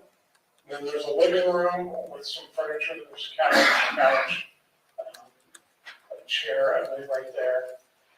And then you can go downstairs from there. It's a split level style residence. And to the left is, oh, I'm sorry, actually. So on here, on this particular drawing, you go upstairs to the residence. To the left are a couple of bedrooms. To the right is the master or primary bedroom with its own separate bathroom. This is a weird looking house layout. And directly above the stairs going up is the other bathroom. Before I show you B, I'm going to ask you a few more questions about that night and 2A. So when you and the other detectives arrive, did you end up waiting there for a lengthy period of time? Yes, quite a while. Like how long about? From the time we arrived there, I would say we were at the residence total, probably a good 8.5 hours, maybe 9 hours. And what was the reason for much of that delay? waiting on the search warrant to arrive. When you got there initially and you went through the garage and you go into the living room, tell us what you could see. Well, when we arrived, we entered, I don't know, can you see that? Yeah. We entered through the open garage door into the main door. When I walked in, I could see Dan Howard's seated in the living room area. There were some deputies in the residence. We were then directed upstairs, where in this main central bathroom, I observed quite later, well, who I recognized to be Kendy Howard. So you had met Kendy Howard prior to this date, Yes, and was Kendy Howard in that bathtub as depicted in 2A? I Or at would least say, approximately. I would say that's a reasonable diagram. Okay, and was she deceased? She was. Okay, after viewing Kendy, did you go back downstairs? Yes, Ultimately, did you at some point become familiar with not the main floor, but downstairs? yes. What was depicted in 2A? I mean, excuse me, 2B. We'll take a look at that briefly, and maybe you can do the same thing that you've done with the other exhibits with that.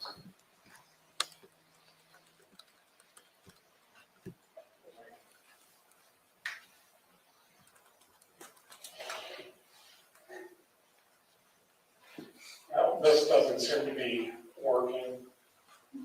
To get to this downstairs room, we're simply taking the stairs down. Yes, like I said before, it's a split level residence or tri-level. This would be the, This would be the basement, so you go down to the left of the stairs.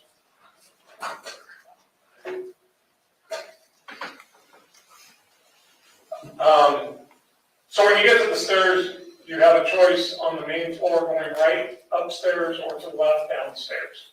If you take the left and you go downstairs, to the left and kind of straight ahead is a laundry room. There's a bedroom down there. And to the right is another family room area with a wood stove and a bar area.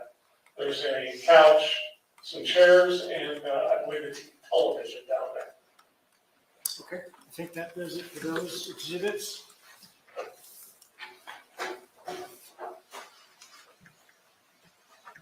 Let me ask you a couple of questions about any objects that you could see in the bathtub with Kendy. Were there any? Yes, there was. What was it? Most notably, I saw or observed a handgun to the right of her, laying at the bottom of the bathtub. And there was what appeared to be a spent shell casing on the bottom of the tub between her legs. Was there still water in the bathtub? There was water. About how much approximately?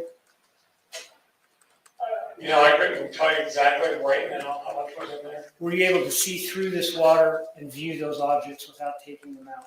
Oh, yes.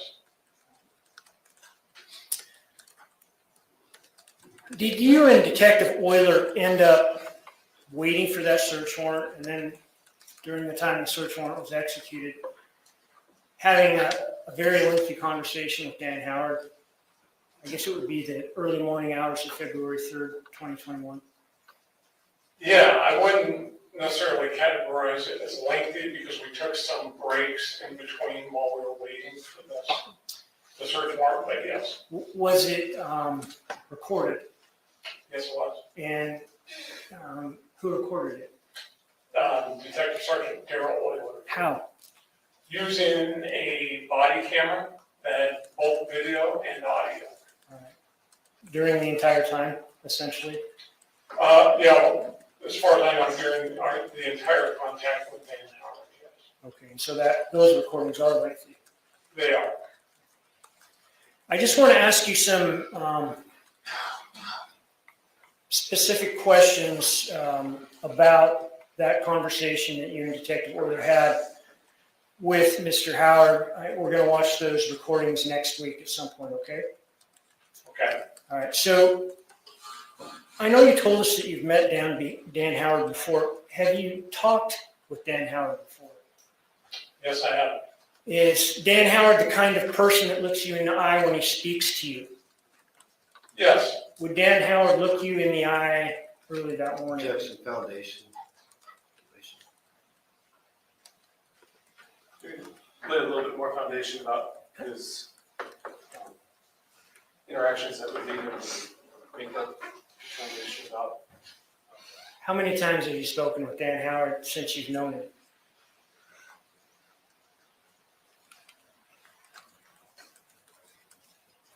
Probably a couple. When was the last time you had a conversation with Dan Howard? Prior to this evening, Yes. would have been probably 10 years before this. And what was your relationship with Dan Howard back in 2014? Objection, may we approve, Sean? Okay. Sidebar.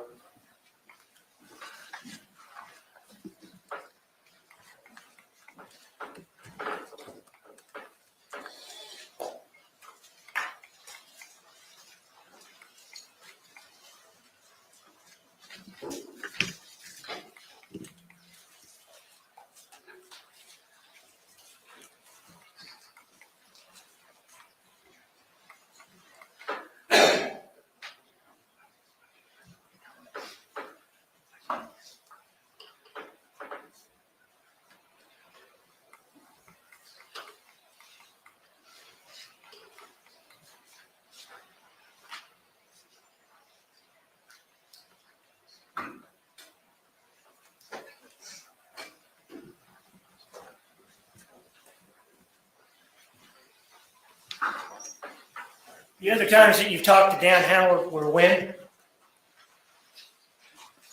Prior to that 10 years, Prior to prior, February 2nd, 2021. it would have been about 10 years prior. Okay, and about how long were those conversations that you had? They're fairly lengthy. So you've had substantial contact with him in the past, face to face, Yes. and in those prior contacts with him, would he look you in the eye? Objection, found.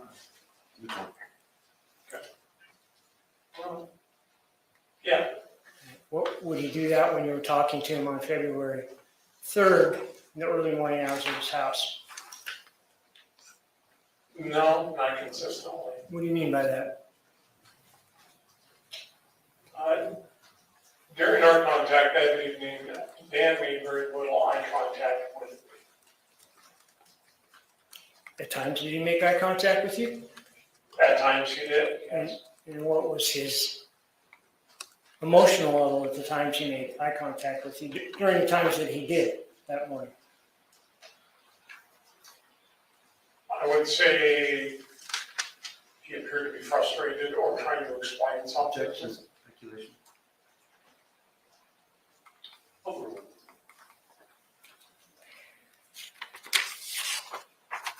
Did you ask him initially what had been going on between him and Kendy? Yes, I did. What did he say? He indicated that they had been having some problems. Did he indicate to you whether or not they were speaking of divorce? He did. What did he say? He said that they had been talking about divorce.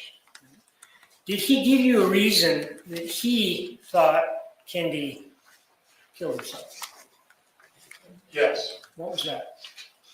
His reason that evening, explaining to Detective Euler and I, was that during the divorce paperwork that they were filling out, or he had filled out, he wanted to include a residence that she had made an offer on down in Kendy, Idaho. And that she got very upset over the fact that Dan wanted to include that in the divorce.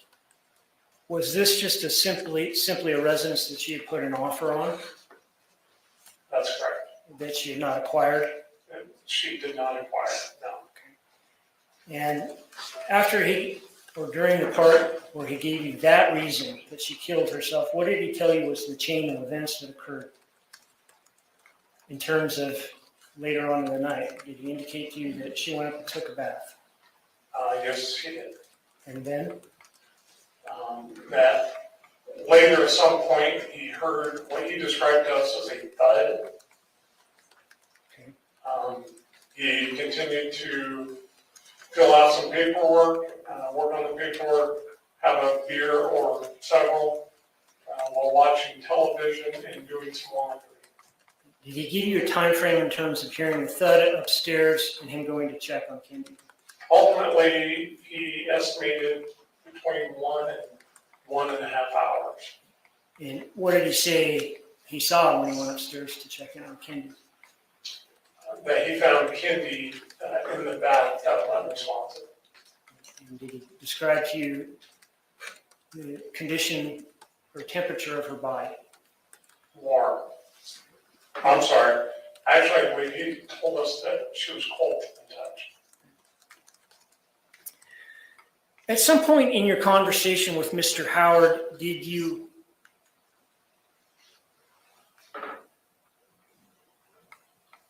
ask him whether or not he had shot a firearm that day in conjunction with GSR testing? I didn't ask him those terms. At some point, did you use a ruse in speaking with Mr. Howard that involved gunshot residue testing? Yes. Why? I wanted to see what his reaction was going to be. Why? Because at that point we were all suspicious of the circumstances of Kendy's death. What is GSR? It's known as gunshot residue, and it occurs when you fire a weapon and you're in close proximity to it. It's basically what's been described to me by scientists and experts. Objection, hearsay. Response? Well, I think he's just explaining his general understanding of the term. Overall, this isn't offered to definitively define it for the jury, but just his understanding of what this testing will involve. So GSR is the powder and residue when you fire a gun. It's fine like flour, and it sticks to pretty much everything in proximity to that firearm when it's shot. And is it something that you've utilized in your career? Yeah, I have in the past early on, but it's not something that we've used for many years. Why is that? Basically because it's described as junk science. Objection, hearsay. Response? Yeah, it's just why he doesn't use it anymore. It's not for the truth of the matter, sir, Judge. Again, I'll limit that for the jury, that he's not testifying as an expert as to gunshot residue, he's just explaining why he no longer uses it. To your knowledge, will any state lab in the country accept GSR testing? Not one that I'm aware of, no. Later on in the interview, did that topic of GSR testing or that issue come up in terms of whether or not he had shot a gun? Yes. Can you run us through that, please? I asked Mr. Howard if there was any reason he would have GSR on his person, on his hands or his body. His response? After a pause, he indicated that he had shot one of his handguns earlier that same day. Approximately, I believe, between 3:30 and 4 o'clock, somewhere around there. And then did you and other detectives take some steps to actually engage in GSR testing? Yes. Why? Because I had mentioned it, basically. And so one of the other detectives on scene went ahead and swabbed him for GSR. Did that provoke any responses from Mr. Howard that caught your attention? Yes, it did. Describe that. As we were all standing out there in the driveway of his residence, he had shoved his hands in his front pants pockets and were shaking them, rubbing them back and forth in a very fast manner. To the point where one of the other, Detective Euler had to ask him to stop doing that. Because it wasn't cold outside or anything. At a point in the investigation, February in Idaho. did you allow Mr. Howard to tell his family about what had happened earlier in the night? Yes, we did. About what time do you think that was? I believe it was after 6 a.m. approximately. Why had you waited so long? One, we were waiting for the search warrant to get there. We didn't want any additional family members showing up on scene and we don't have to deal with any other issues. Because we didn't know what the state of their mind was going to be. Were you there when he called family members? Yes, I was not there for the initial first, I believe, 2, but I did witness and observe at least one of them. Which one was that? That would have been with his stepdaughter, Brooke. When he called Brooke, were you there? No, I believe he was downstairs with Detective Euler at that time. When she called Dan back, were you there? Yes, I was. And were you there to hear whatever you could hear over the phone from her? I could hear it from across the room. And were you there to hear his responses? Yes, I was. Who spoke first when she called Dan? I don't recall who spoke first. I believe it was probably his stepdaughter. Can you describe the conversation for us to the best of your memory? She was angry, she was upset, and she immediately accused Dan of killing her mother. And Dan's response? He was visibly shaken and upset and denied it. Anything else to that conversation?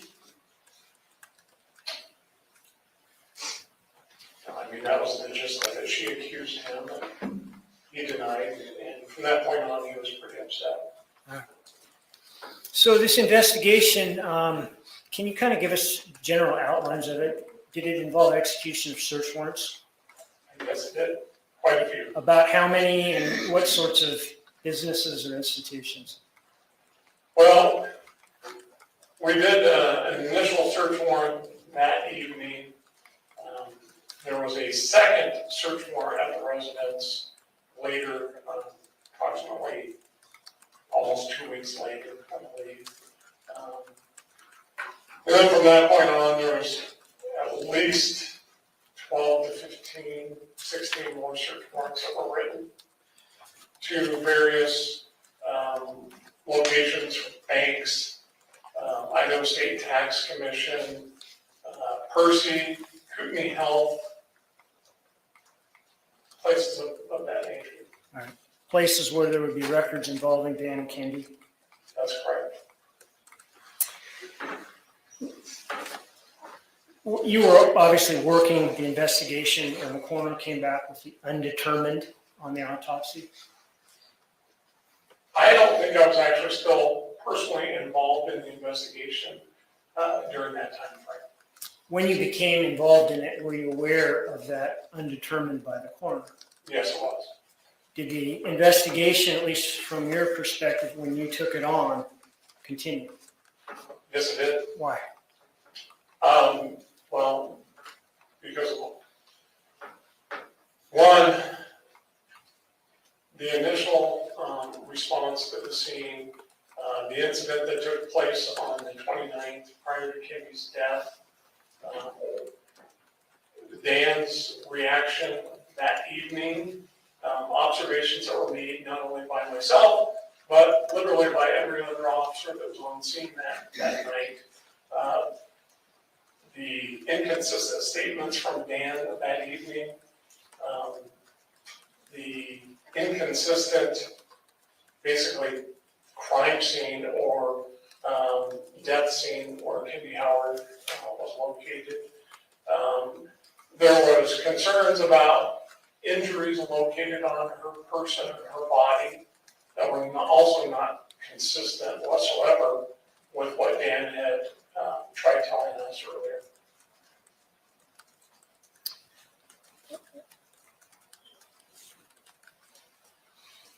In the investigation, after search warrants were executed on various banks and the assessor and things like that, did the sheriff's department develop a possible motive?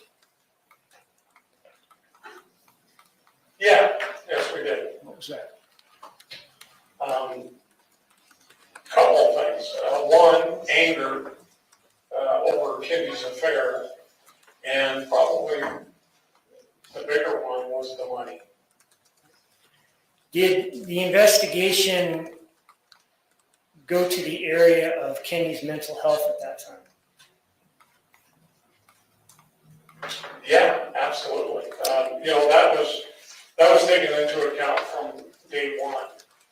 And was that a consideration in this investigation going forward, even though the coroner ruled it undetermined? Yes, it was. Why is that? Well, because we had to rule out that she didn't commit suicide, that she wasn't suicidal, that she wasn't depressed. That's your foundation.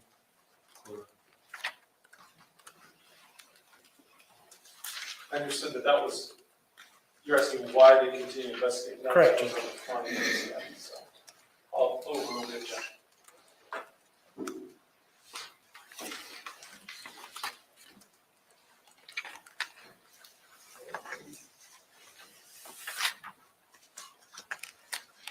No further questions. Thank you. Cross-examination, Mr. Johnson. Skip that for a break, or? Sure. We can take it. I know the jury's been out a few times, but you all haven't been, so we'll take, say 5 to 10 minute break for humanitarian purposes. We'll be at recess. I'll remind the jury once again not to discuss the case among themselves or on any aspect.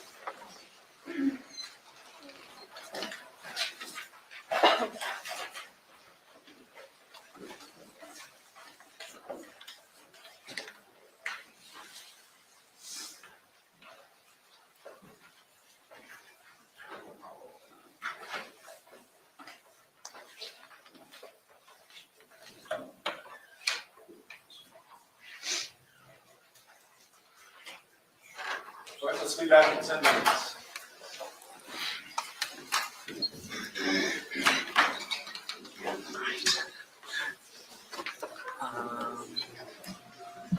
Joe, I'll do it first for you. All right, guys. All right. Agreed, people just get it super quick. Okay. If you're watching loaded, so Wow, that's so loud. Jeez.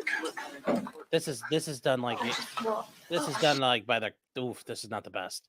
It's not the best setup, guys.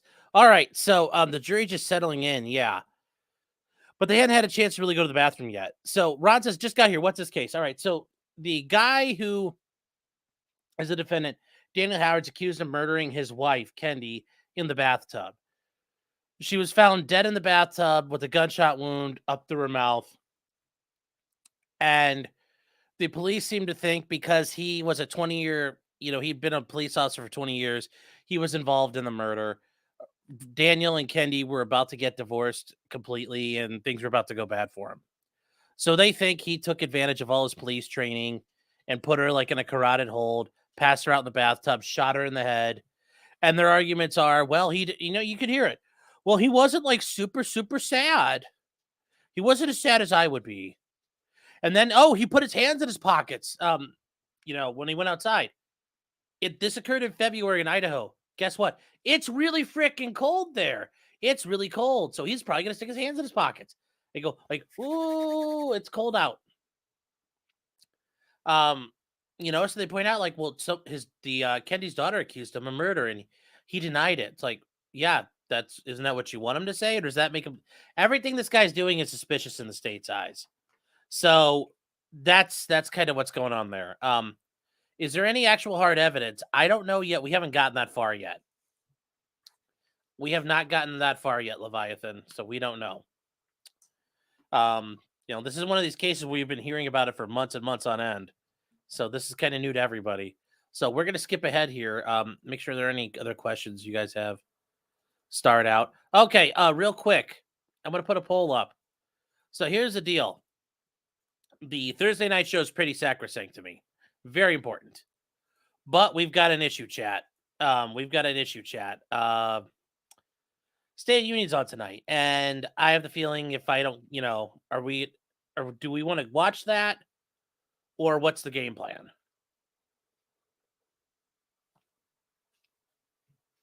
Because I'm curious to know what you guys think. We can talk about whatever we want, or we could just go ahead. But I'm curious to see what you guys think. State of the Union starts at 9 o'clock, so that's part of the other issue. So that's the other issue. State of the Union starts at 9:30. But if you guys are all going to go watch it, I don't want to just sit there by myself as part of the issue here. Let's be honest. It's past his bedtime. Yes, and Trump is already doing the Mystery Science Theater tweeting of it. It's all lies, and I get that. I understand that. I'm just asking what you guys want, or what are you guys thinking? Start the show at 9. Am I planning on mocking him? I mean, I'm gonna say it's bad, and I'm gonna poll you guys, but I'm just curious to see what you guys think. Ron says, sounds like what's the bullet? Hollow point, full metal, doesn't matter. It's the wrong one to the state. Yes, pretty much. Okay, so we'll see. I'll start the poll here real quick, and we'll go from there. All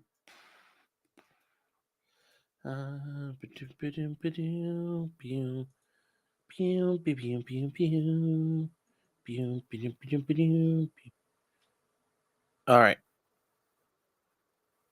All right, here we go, chat.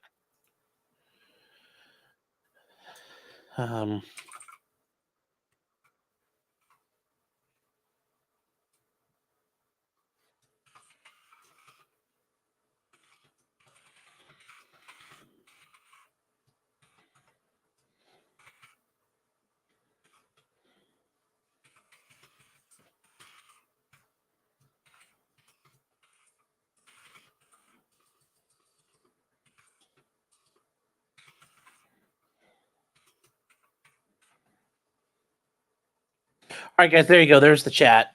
There's the poll up. Let me know what you think. Yeah, let's go watch it, or no normal show. Fuck Joe Biden. Let's watch a normal show. So it's all up to you. The future is in your hands, chat. I mean, partially. Partially, it's in your hands. So let's catch back up in time here, though.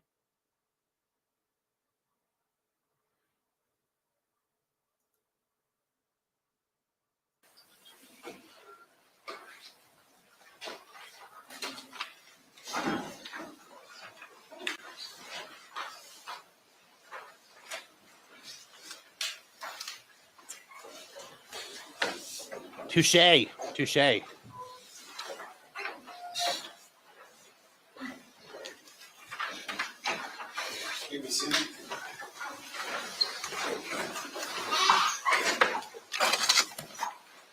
I said 10 minutes and then something else came up and just. All right, cross-examination, Mr. Jones. Hey, John. Good afternoon. Good afternoon. So how long did it take you to become a detective? From the time I started my career, so it would have been 93. I was a narcotics detective in 99. Okay. Then had a break and went into major crimes in 2000. January 2006. Okay. Is there, were you a patrol officer before that? Yeah. What kind of different things did you have to learn from being a patrol officer to become a detective? Well, there's all sorts of things. Various classes, basic academies for detectives, advanced academies For detectives, for detectives. this stuff that patrol officers don't do. It's open to most patrol officers, but many don't attend. And is there a difference between, say, investigating, being a narcotics detective? Do you learn different things from being a homicide detective or a major crimes detective? Well, the basic concepts of investigations is really the same. But yes, the nature of the investigation is different. How much training did you have to go through, starting with the narcotics detective? How much training did you have to do to become a detective? But I didn't necessarily have to do any of the training to become a detective. It was an appointed position. Okay, but to stay a detective, you had to complete training? Well, every police officer has to do so many hours of training every year to keep their certifications. Okay, let me rephrase. How long did you take in hours or coursework to become as a detective before you retired? How many hours of training did I complete during my time as a detective? Yes, ballpark.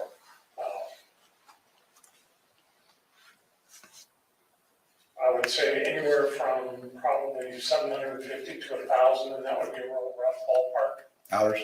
Yeah. Okay. And in there, is it fair to say your knowledge of a crime scene and the investigation that goes into it is more extensive now than when you were a patrol officer? Oh, absolutely. In part of your investigation, you pulled Mr. Howard's records as when he was former law enforcement, correct? I'm sorry, I couldn't hear that last part. As part of your investigation, one of your search warrants was to receive the records for Mr. Howard's time at the police force? Yes, I did serve a search warrant on Idaho Post and obtained all of his records. Patrol Officer Howard was never a detective, correct? That's correct. You don't have any record of him attending crime scene homicide investigation, correct? That's correct. Now, in your extensive training and experience, you're taught to fill out police reports. Yes. You're taught to include all relevant information as it relates to your investigation. Yes. So in this case, there are, with all the different officers, there's 46 supplements to this police reports, ballpark. Well, I would say that's pretty close or accurate depiction. And for instance, supplements 31 through 46 are all yours, correct? All but one, I believe, yes. And so when you fill out, for instance, a search warrant for Bank of America records, you might wait till you get those records back and then fill out one report that encompasses both days, right? I don't understand what you're asking. Meaning every phone call or every day is not necessarily a separate report, correct? No. But everything that's relevant, you include. Yes. You filled out a police report of your interactions with Mr. Howard on the morning, early morning into the morning of the 3rd of February, 2021. That's correct. In that police report, you never mentioned Mr. Howard having issues with him looking at you during your conversation, correct?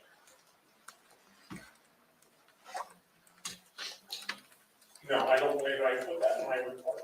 In your police report, you never mentioned Mr. Howard supposedly putting his hands in his pockets and robbing him, correct?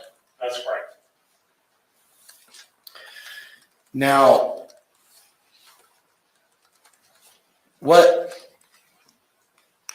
did you participate in the first search warrant? As far as processing the scene? Yes. no. Who processed the scene to your knowledge? Detective Jerry Northrop was in charge of the processing the scene, and Detective Chris Kurzman assisted him. Now, there was a second search warrant conducted on the premises in February that same month. That's correct. Were you present there? Only for portions of it. Okay. I, again, did not participate in the actual processing of the scene. What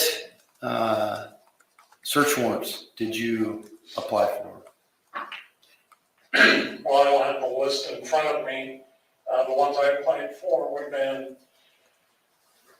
on top of my head, it would have been some bank records. It would have been bank records, Percy, that would have been Dan Howard's retirement information, would have been Kootenai Health for Kendy Howard's employment and insurance information. There was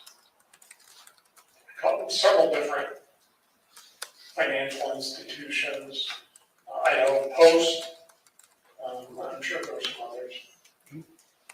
Now, you and Detective Northrop went up to Alaska together?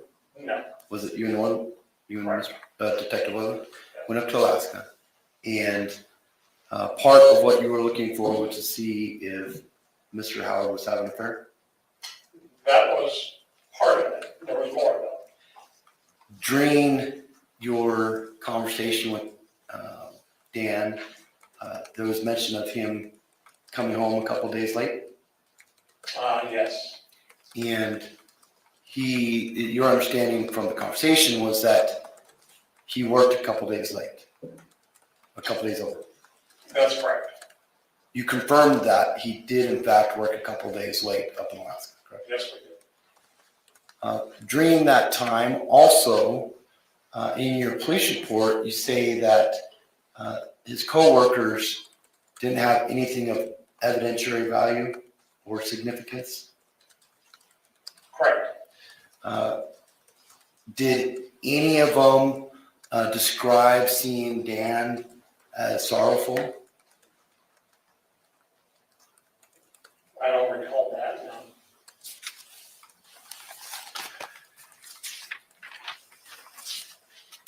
Now, in the course of your investigation, what other things did you interact with some of the experts in the state in this case? Yes, Did you interact with a Dean Livingston? I don't believe I did. Not that I recall. And during this course of, so to the timeline wise, do you have your reports? No. Are you familiar enough with the timeline that you're able to answer ballpark dates? I think so. So early on, a decision was made to send items of evidence to Washington State Patrol, correct? That's correct. That was probably to avoid, since Mr. Howard had previously worked for ISB, was to avoid any perceived impropriety. Yeah, but I feel it's necessary to let you know that I was really not part of that decision-making, as I was not in charge of the investigation at that time. When did you become lead? Wasn't until after July of 2021. And did you review all the reports and emails and correspondence in the file for the few months prior to you taking leave? To the best of my knowledge, I did. And did you review the evidence that came back in this case?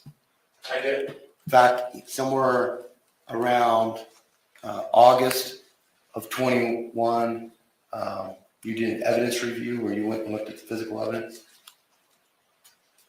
That sounds about right. After that time,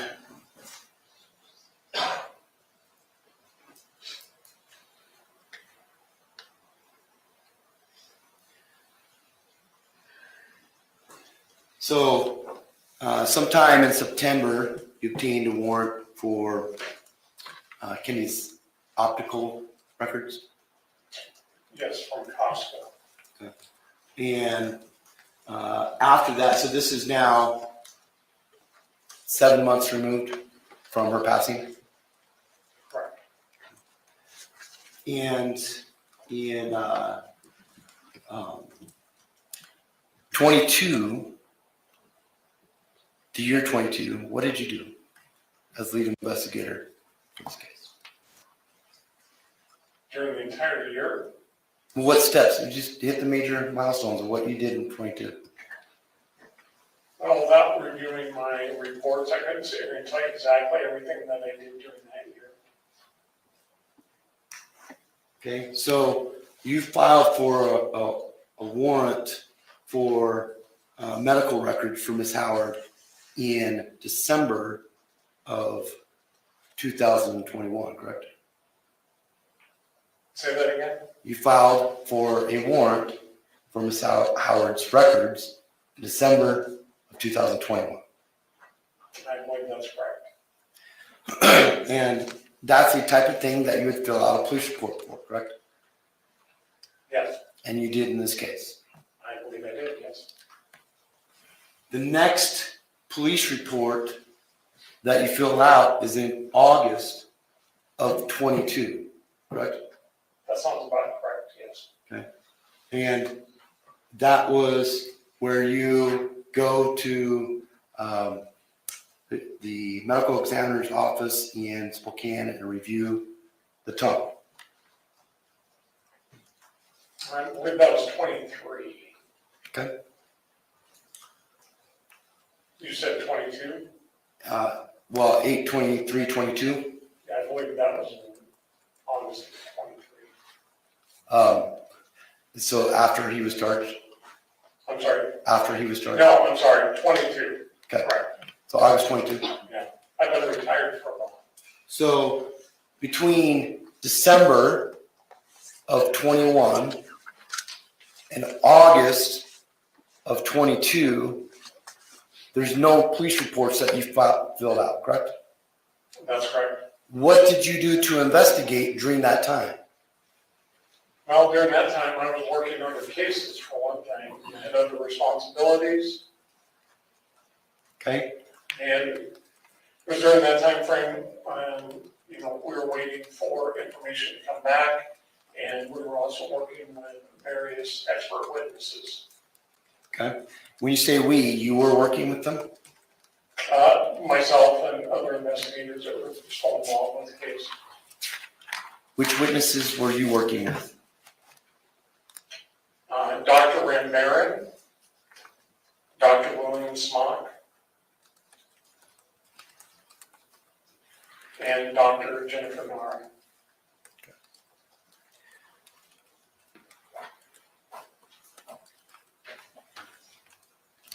What made you, strike that. After August, the next police report you have is in January 23, correct? I believe that's correct, yes. And that was a search warrant for a different bank records, correct? Yeah, I believe that was the one out of County Line. Then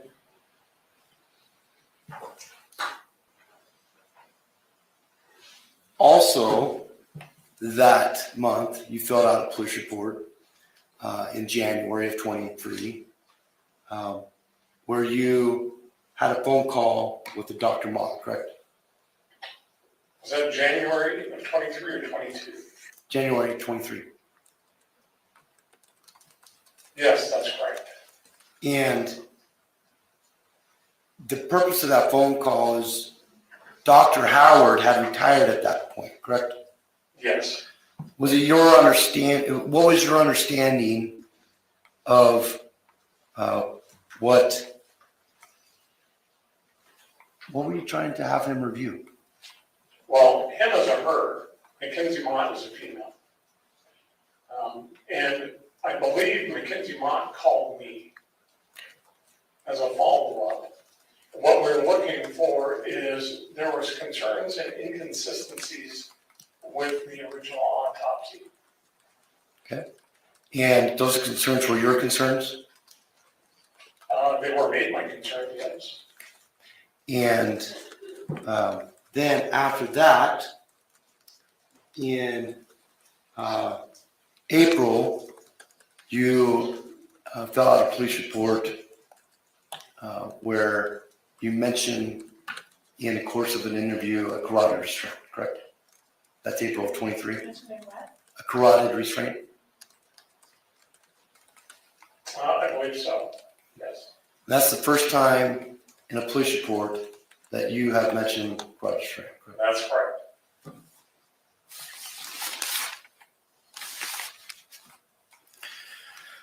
Now, going back to the day of Kendy's passing, when you were there, Mr. Howard was watched by Deputy Wheeler the whole time, correct? Do you understand?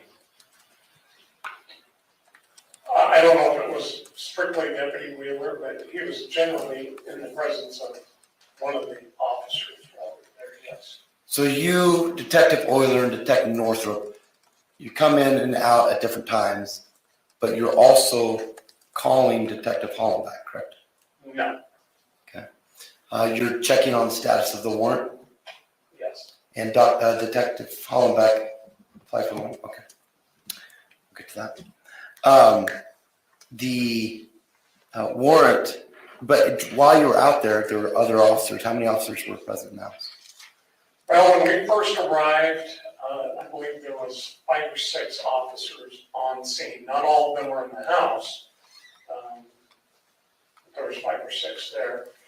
As the evening went on, some of those officers left. So we had 1 or 2 there, I believe. Now, when you overheard Kenny's daughter emotional on the phone, you accused Dan of killing his wife, correct? Yes, I did. That's when you made up your mind? No. No further. Thank you, Mr. Johnson. Redirect Mr. Verheeren. Thank you.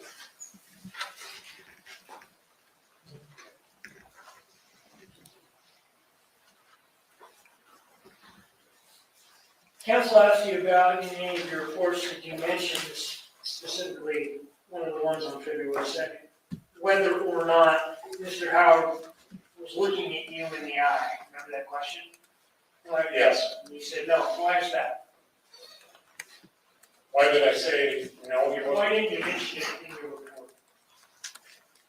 Well, one, Detective Wheeler was also filling out a report on that. And the other part of that is the entire contact was captured on video.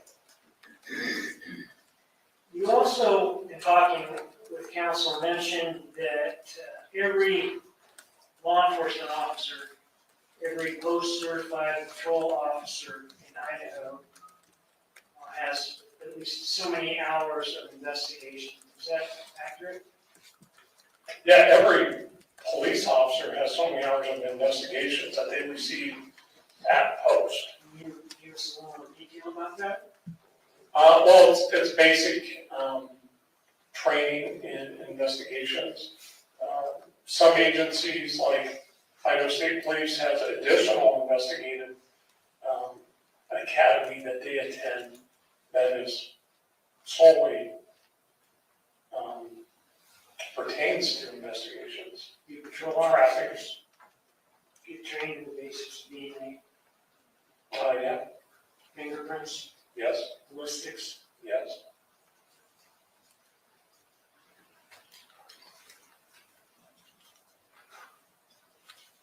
Council also asked you about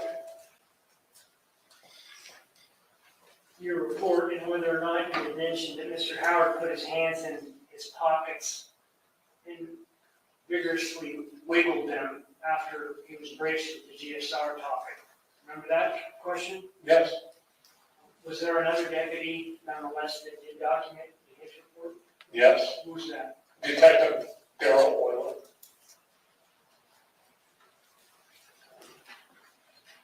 No further questions. Thank you, sir. You may retake your seat.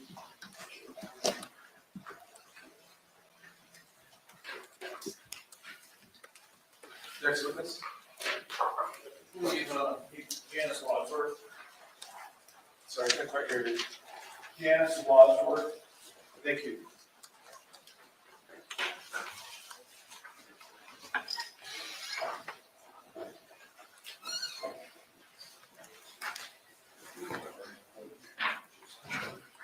Good afternoon, ma'am. If you come forward, I'll have you face my clerk, and please raise your right hand to be sworn. Do you solemnly swear that the testimony you're about to give in this case shall be the truth, the whole truth, and nothing but the truth, so help you God? Thank you. You got a seat right there.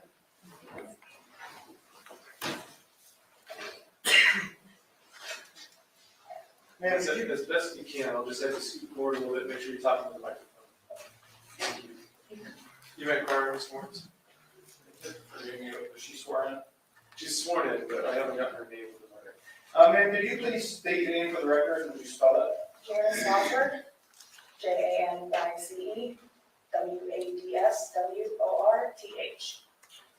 And ma'am, how are you employed? I work for the County Sheriff's Office as an emergency communications officer. Is an emergency communications officer often referred to as a 911 dispatcher? Yes, And how long have you been employed in that fashion? over 7 years. And were you working as a dispatcher on July 10th, 2020? Yes. And could you please tell the jury what exactly a dispatcher does? I answer 911 calls and admin calls, dispatch law enforcement, fire, and medical throughout Kendy County. Okay, so as a dispatcher, these 911 calls come in, and you said you answer calls for different agencies, like police, paramedics, fire. And when these calls come in, do you work with a software system that helps you? Yes. And what is that software system called? It's called CAD, Computer Aided Dispatch. So CAD is CAD, Computer Aided Dispatch. And are you able to, well, when you're on the phone with a 911 caller, how are you using CAD? I answer the call in for the responders, entering the address and the details of the call for them to see on their computers as well. Okay, so when you're on the phone with a 911 caller, you're putting notes into CAD? Correct. And you said it's for the responders? Yes. And who are the responders? Law enforcement, fire, EMS. Do law enforcement, fire, EMS responders have CAD in their vehicles? Yes. So this CAD system, are they able to read your notes as you're putting them in while you're on 911? Correct. Okay.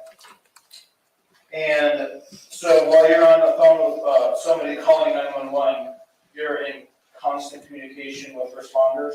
Yes. And while you're at work as a dispatcher, you're using CAD, do you have anything else at your disposal that you can record the 911 calls? Yes. Is that CAD or is that something different? There's different programs we use, but the phone calls are recorded as is my screen and everything. Okay, so so the audio of the 911 calls, that they get recorded as well? Okay. And does that system, any of the systems you use record the date and the time of the 911 calls? Yes. Okay. When you were working on July 10th, 2020, were those systems all working? With my knowledge, yes. And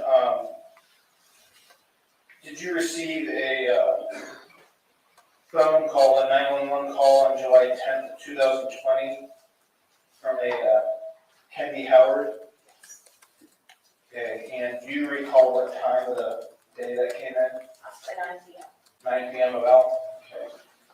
And have you had a chance to go back and listen to that 911 audio? Okay. May I approach your Honor? You may.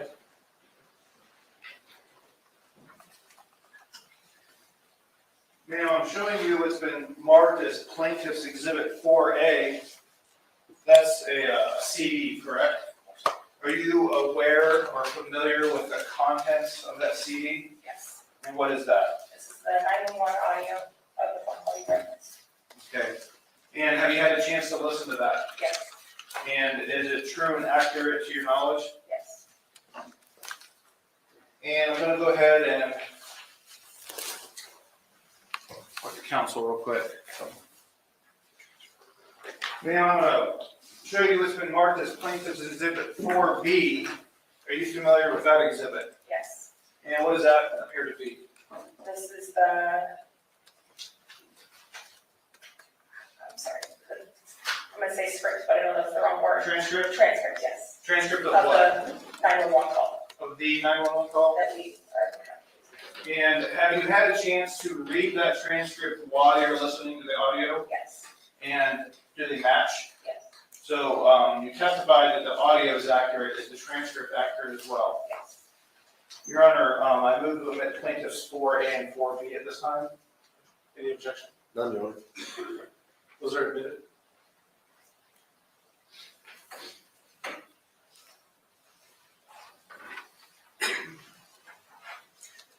Your Honor, at this time, I'd like to publish the audio for the jury, and as they listen to the audio, I'd like to have them follow along with the transcripts. So I've got copies for bailiff. That's allowable, you may do that.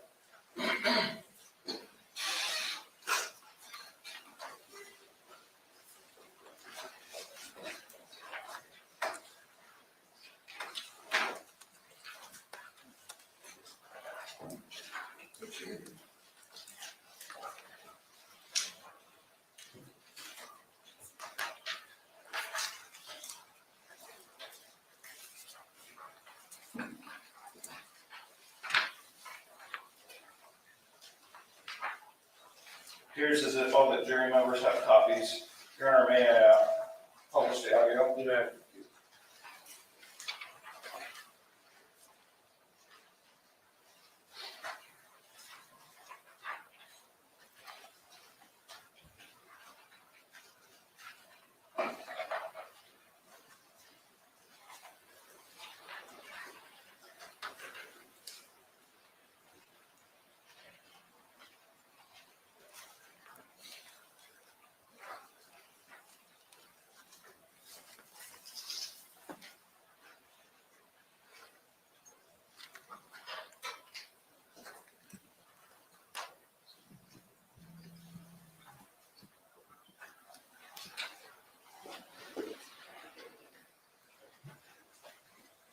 Your Honor, we're having technical difficulties. If I may just have 1 moment.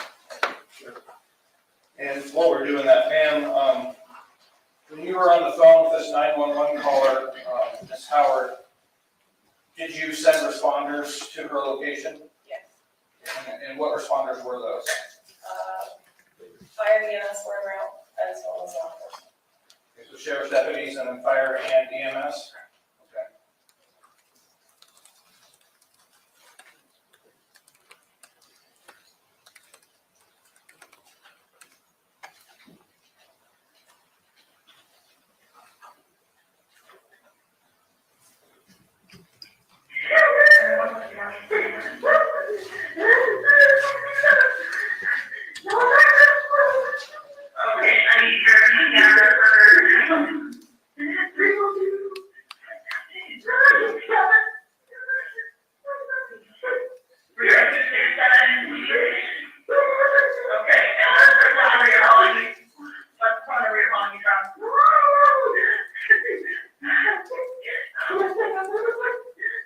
tell me exactly what happened.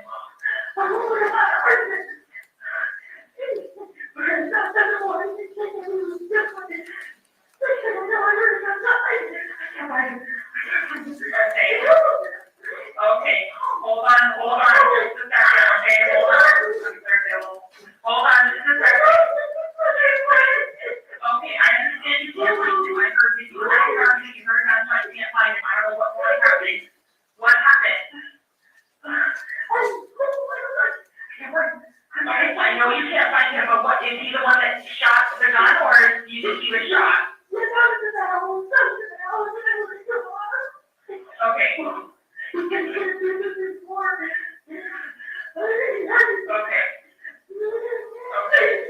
Okay, I'm sending help, okay, stay on the line for me, okay? Hold on. When did this happen? When did you hear the gunshot? 2 minutes ago? Okay. Okay, you're okay.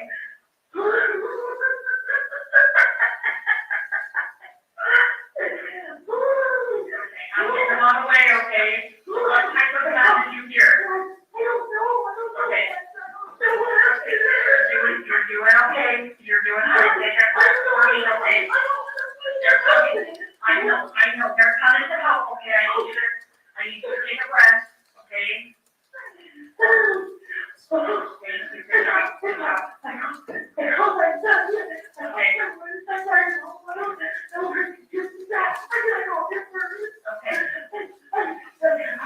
Okay. So I'm getting them on the way to you, okay? I need to get his description. What grade is he? What grade is he? Yeah, Howard.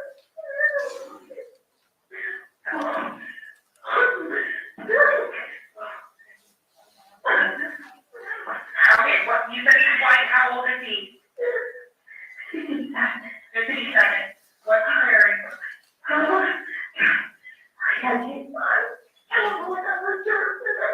Take a breath. You were arguing with him, what shirt was he wearing? Okay. Maybe green. Okay. Gray or green. Okay, you're doing great. No.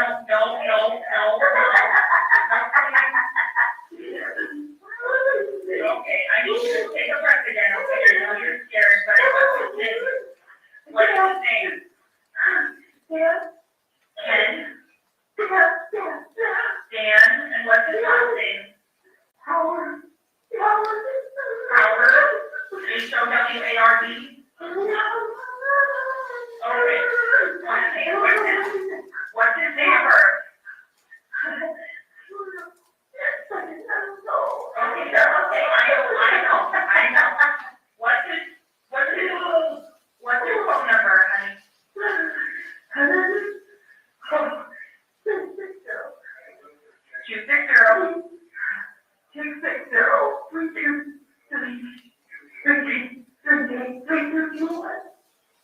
3221, and that's a toll number? Okay. Does he live there? Okay. You said he does live there, is that right? Is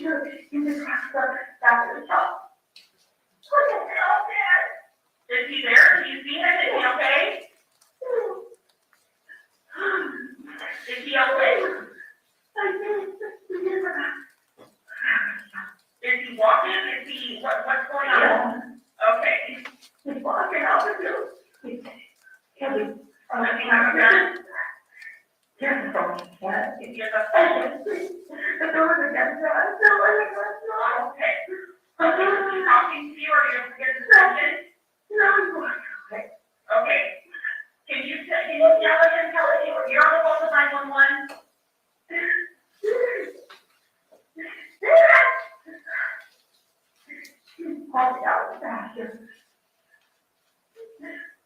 Okay. Is he responding to you? No. Okay. He's not responding to you, he's still walking in the field? Okay.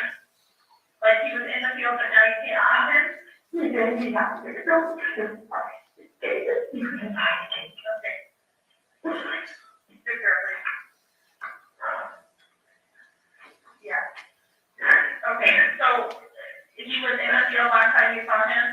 Yeah. Okay. And he was walking? Yeah, she's not laughing. She's like hysterical. Okay,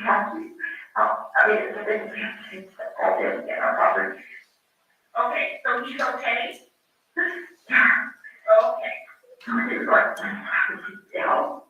Okay, he's not talking to you? No. Okay. Is he able to hear you? I don't know. Okay. Do you put a law enforcement come out there and talk to him about what's going on? Okay, I understand that. So I'm gonna put law enforcement come talk to him, okay? But you don't see a gun on him anywhere? No, I can't see it. Okay. I know you heard the gunshot, so, can you please try to get his attention, get him to come to the house? If he doesn't have a gun?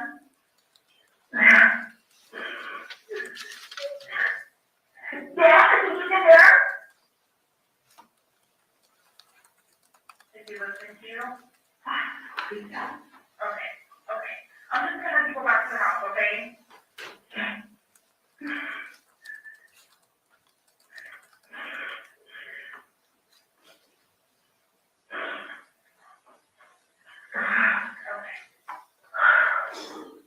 Okay.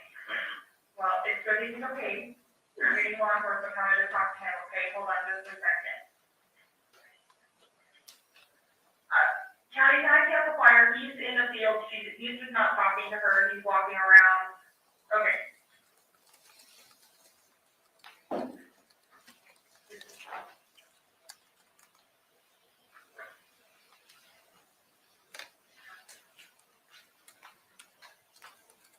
Have we also, some of the here about her, we ready?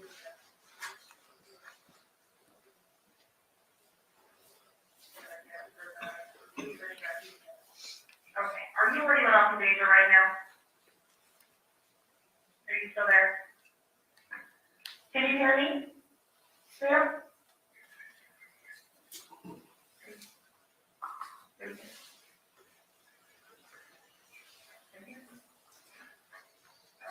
Are you still there? Hello?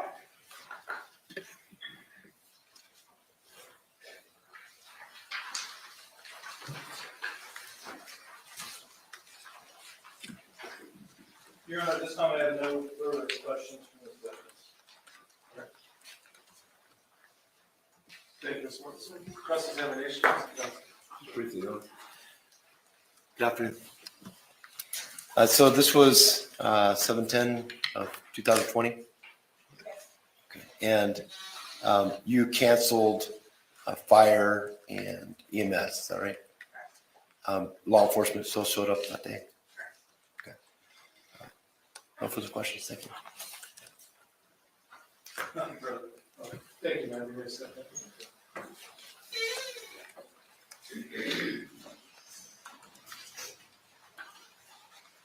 Who's your next? Yeah, these If I 911 may, calls are never I do pleasant, think we guys. can do the next witness fairly quickly.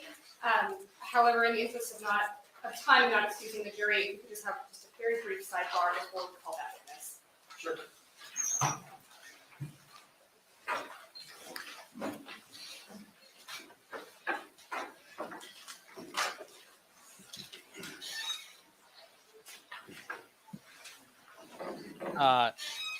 Kim, what's going on is that's in a courtroom and they're in the back and there's probably a reporter sitting there just like hammering away on the keyboard. So that's what's going on. They're typing away on a laptop, so there's nothing I could do about that.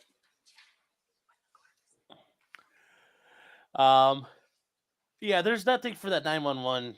There's nothing to gain out of that call, but yeah, they canceled it because they, said she was dead.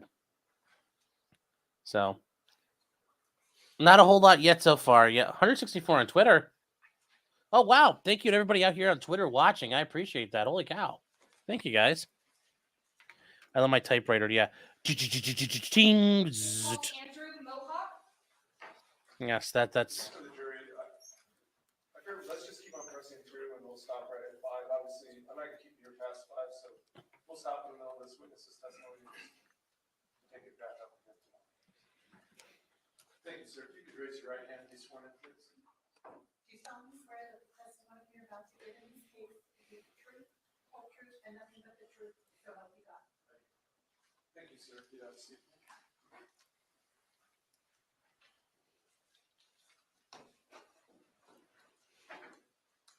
When you're settled, I was just saying you may inquire. thank you, Your Honor. You could please state your full name and spell your last for the record. Andrew Marcus Mohawk, Mohawk. How are you employed? Full-time patrol deputy with Cooney County Sheriff's Office. Were you so employed on July 10th of 2020?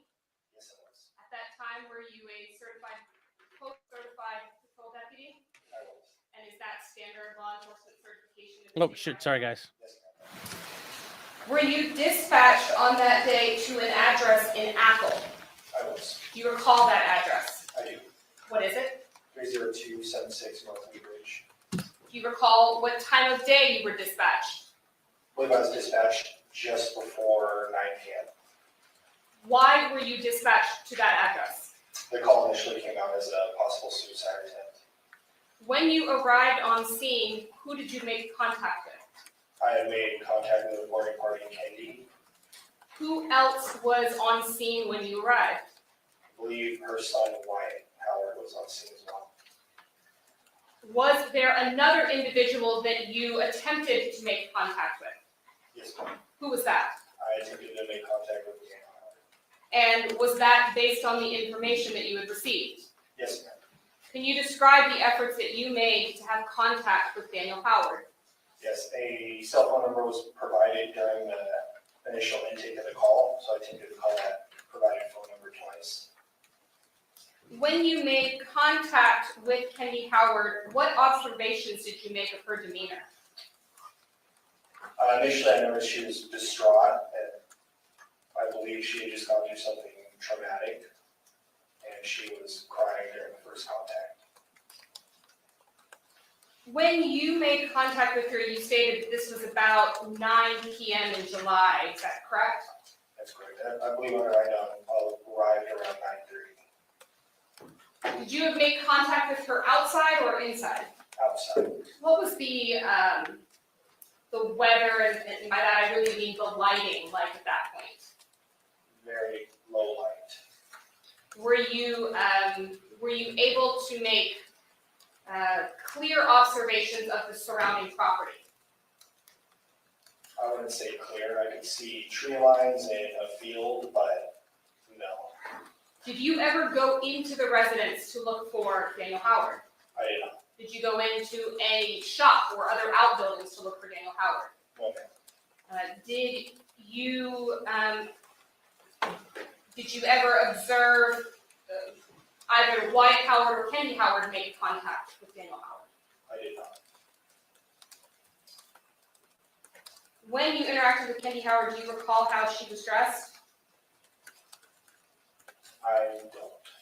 Do you recall whether or not you ever spoke to Kendy Howard away from her son? No. And did she report any crimes to you? She did not. No further questions. Thank you. Cross-examination, Mr. Johnson. Good afternoon. Were you alone when you arrived? Or was there another officer with you? There was another deputy with me, Okay, who was that? Deputy Franson. And during this time, you asked about any physical injuries. She said she didn't have any, correct? Correct. Okay. And this was on 7/10 of 20. Sorry, may I clarify that? Yes. I believe I asked if there was any physical contact during the argument. And she said no, correct? She said no, correct. Okay. No further questions. Any redirect? No, Your Honor, thank you. Thank you, sir. You may step down.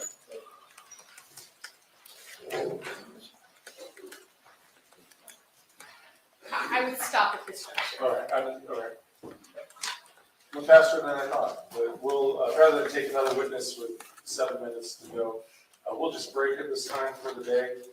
Members of the jury, thank you again for your attention, your patience, and I'll remind you not to discuss this matter with yourselves or anyone else, nor form an opinion as to its merits until it's been submitted to you. Talk to my bailiff, or maybe they've already told you, but about where we'll be tomorrow at that courthouse, the parties and all of that, okay? I'll look forward to seeing you there. We'll plan to start at 9 o'clock, so you show up just a little bit early so that you're here in your seats and ready to go. Kick things off at 9 o'clock. All right, thank you.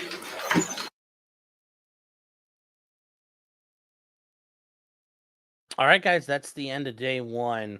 So, we have an option. We could start day 2 a little bit. It's from 2 days ago. What I was gonna do is I was gonna try to hop into day 2 a little bit because why not? Because we're here. Day 2's audio sounds to be a little better because it looks like they moved to a different courtroom. So we can give it a shot and see what happens. I'm not sure why they moved courtrooms, but hey, they did.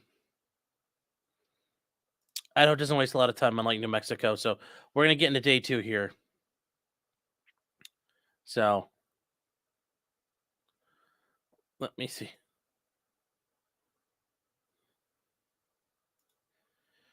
Southern Gal saying if we send James O'Keefe in to see what Fanny will tell him. That'd be funny. That'd be funny. Snipers does for $5 sent you an infuriating article from Atlanta to your Twitter DM. I'll take a look at that real quick. The Duncan Idaho for $5 says, that is a haunting cry if I've ever heard one. It turns into a mad banshee's cackle. Damn. Yeah. Yeah. Yeah, that one's not, that's a very unpleasant one. Listen to all the crying like that. Yeah, that's a different one that I've heard in a while. So yeah, we're going to catch up here. Day 2. This would have been yesterday because they're on day 4 now. So that's why we're catching up here. So let's switch over.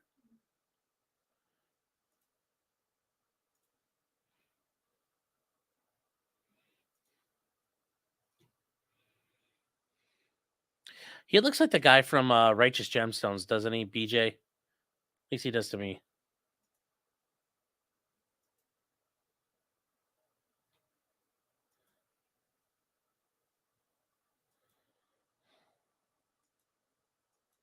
So here we go.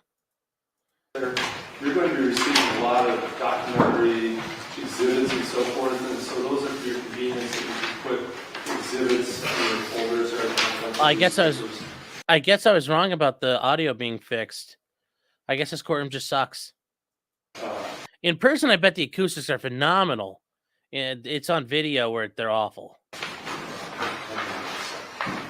Okay, note that the jury is present and properly seated. The parties are present. State you and the next witness. Now, the state calls Ryan Duncan. Ryan Duncan.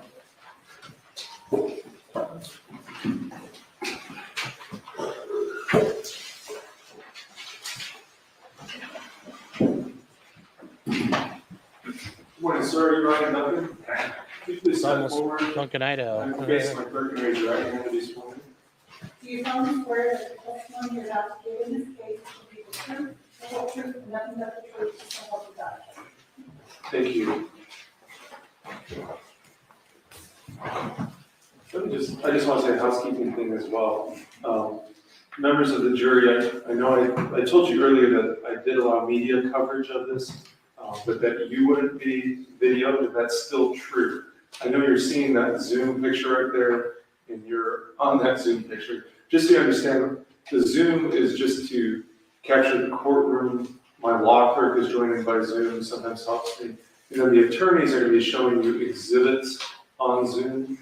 So just so you know, that's not like a broadcast publicly right now. I realize you guys are kind of front and center there.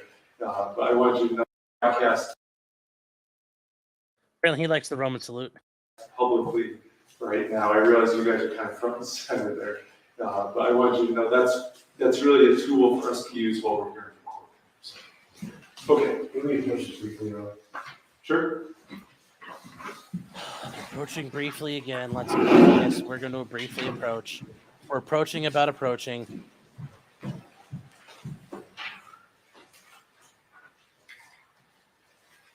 There are no captions on this one, guys. Sorry.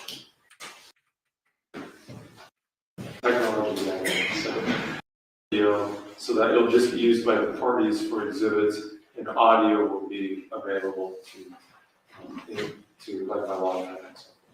Is that right? I think your camera's actually still functioning, so I think your law clerks can still see, but I think this way the jury doesn't have to look at themselves. Got it. All right, thank you. All right. You may inquire, Mr. Duncan. Thank you, Your Honor. Could you please advise the jury of your name and spell your name? Ryan Duncan, D-U-N-C-A-N. And Mr. Duncan, how are you employed right now? I'm currently inside in the background investigations unit as a detective at the Cooney County Sheriff's Office. And how long have you been employed by the Cooney County Sheriff's Office? 20 years will be my anniversary next month. And could you please tell the jury how you spent the last 20 years at the Sheriff's Office? I spent some time in patrol when I first started, about 5 years, and then moved into criminal investigations. I've worked in all the areas of criminal investigations, property crimes, the special victims unit, major crimes, persons crimes. For about 5 years, I handled most of the digital evidence processing and detectives. And then I've had a number of special duties. I was on our SWAT team for a while, the dive team, the drone team. I was a field training officer. I think that probably covers most of it. So just about everything. Most of the things, yeah. And you said the last 2 years have been spent how?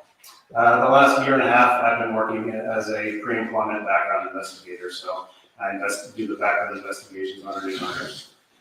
So it sounds like over the course of your career, you've investigated a lot of different crimes. Yes, Have you investigated murder before? yes, Several? yes.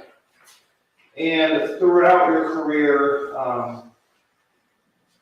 performing these investigations, have you retrieved and analyzed digital data and devices? I have. And does that include things like cell phones, computers, digital records of that kind? Yes. And when you're investigating crimes, especially murder, how can cell phones and computers be important to the investigation? As we all know, cell phones in particular paint a very broad picture of our lives. We see the communications that we have with people on a day-to-day or year-to-year basis. Emails, text messages, pictures, internet activity, GPS location information, all kinds of different things that are recovered, in particular from our cell phones, as well as from our computers. And when you go about analyzing digital data on a computer or cell phone, do you need the help of specialized software? Yes, And are you familiar with these softwares? yes. And when you're talking specifically about cell phones, what software is utilized to analyze a cell phone? We usually use Celebrate. Celebrate? Yeah.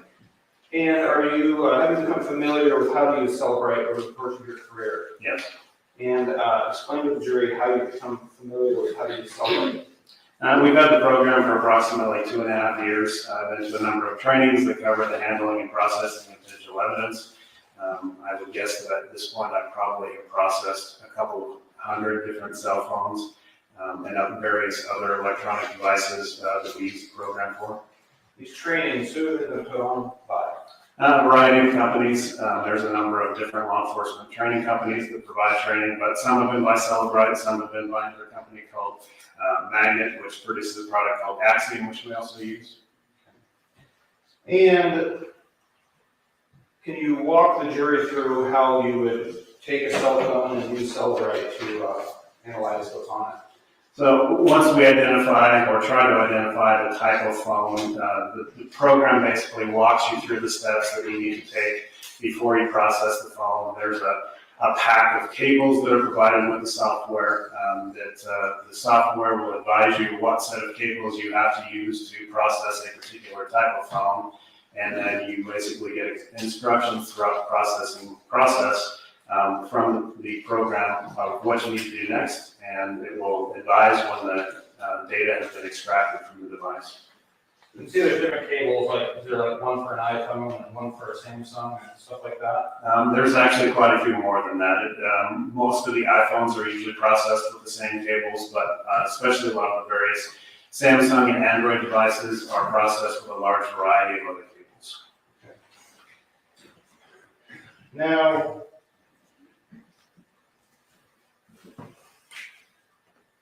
when you plug the phone in to the software, what happens?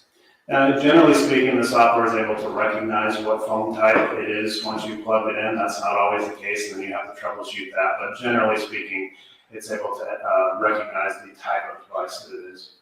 And after this process is complete, what are you left with as the investigator? You're left with the raw data, and then we process that information through a separate program, also provided by Cellbrite, that allows us to view the data in a format that we can search, cross-reference, and look at the actual information that was extracted.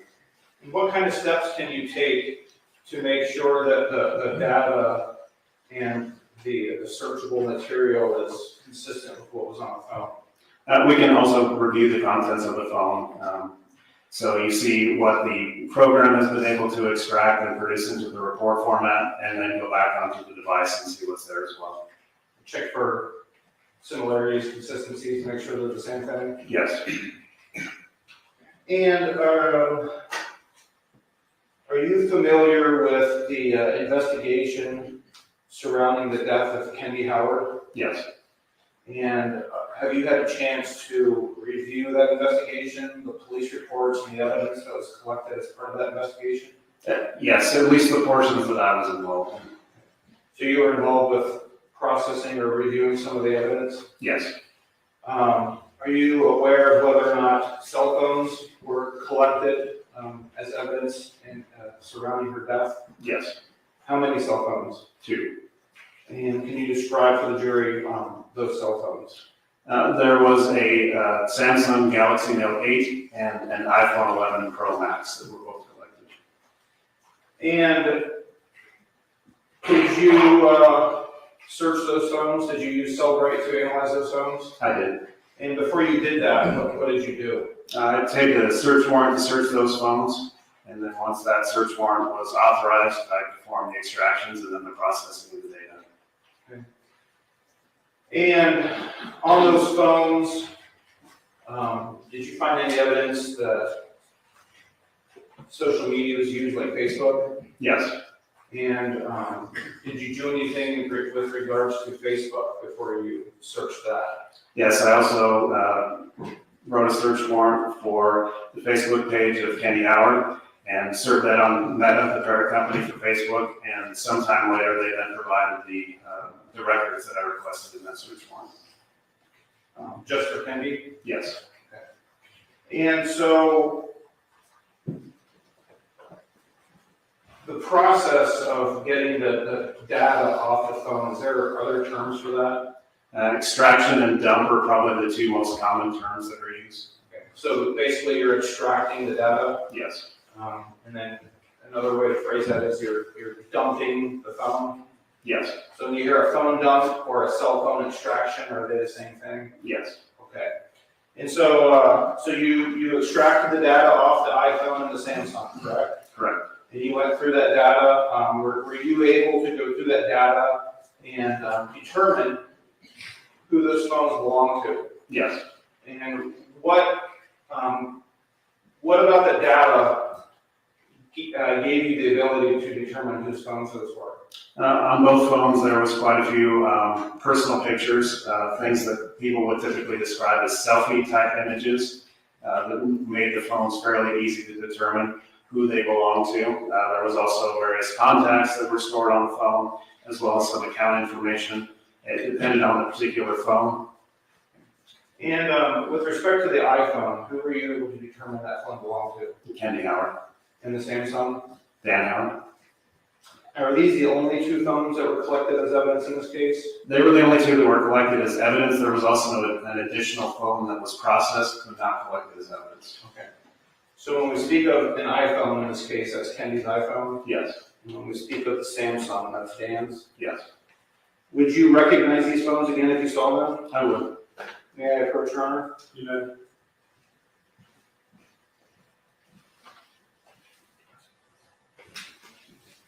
Detective, I'm going to show you what's been marked as plaintiff's exhibit 65E and 65F.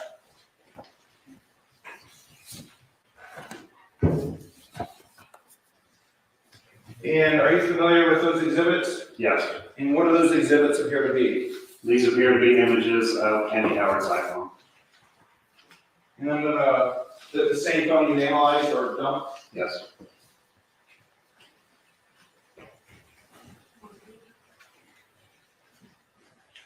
And I'm going to show you what's been marked as plaintiff's exhibit 65G and H. Are you familiar with those exhibits? Yes. And what do those appear to be? Dan Howard's iPhone. Same, which Or, sorry, Dan Howard's Galaxy Note 8. the Samsung? Yes. Is that the same Samsung you searched pursuant to this case? Yes. Your Honor, I move to admit plaintiff's exhibit 65 E, F, G, and H. Any objection? Those are admitted.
Also, if the Zoom's interfering with the ability to use it, we can go off Zoom as need be.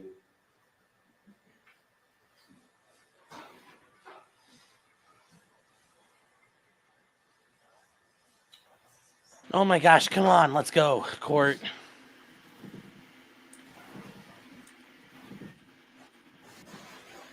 Your Honor, I move to publish these exhibits to the jury. You're welcome to do so.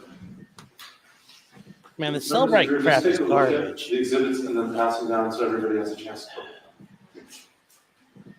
I mean, they need to fix this. This is low rent. But guys, I will say this much: this is what happens when you're. This is a lot of courts. I mean, a lot of courts are very rural. They're in small counties, in small areas. They don't have a lot of money. They they got their little projector and it's not working, so they're using paper copies in a courtroom. And you see that this little guy right here is one of the microphones. That's what you do. I've been in courtrooms that are like this. The microphones. That's how they set the microphones. They're on those little things right there. So this part's not abnormal. You got your little paper cups and you got your water. That's kind of standard. That is standard in courtrooms across America. So, like I said, this is the rule, not the exception.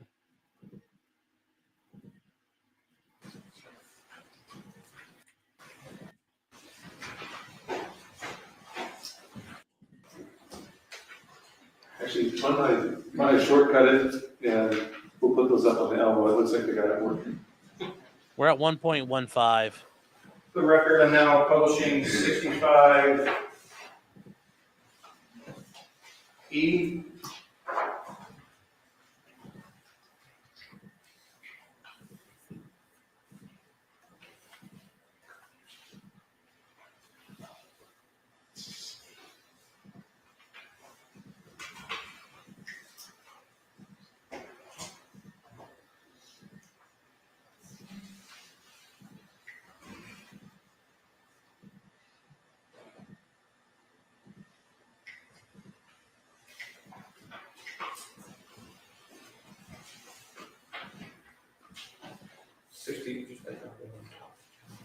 65F.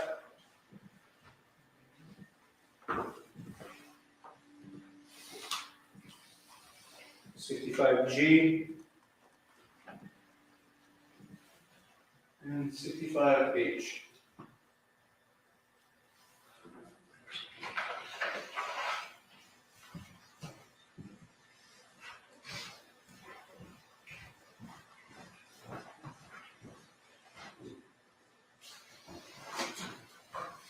Detective Duncan, were there any other electronics put into evidence in this case that you analyzed? There was. And describe those to the jury. There was 2 external hard drives and 3 laptop computers. And did you write and obtain search warrants for those? I did. And did you Cellbrite for those? No, I used the software product Axiom to process those items. And it's different than Cellbrite, but does it work somewhat similar? Somewhat similar, yes. You extract the data using software? Yes. Are you familiar with that software? Were you trained how to use it? Yes. And at the end of it, were you left with a dump for an extraction and then the raw data? Yes.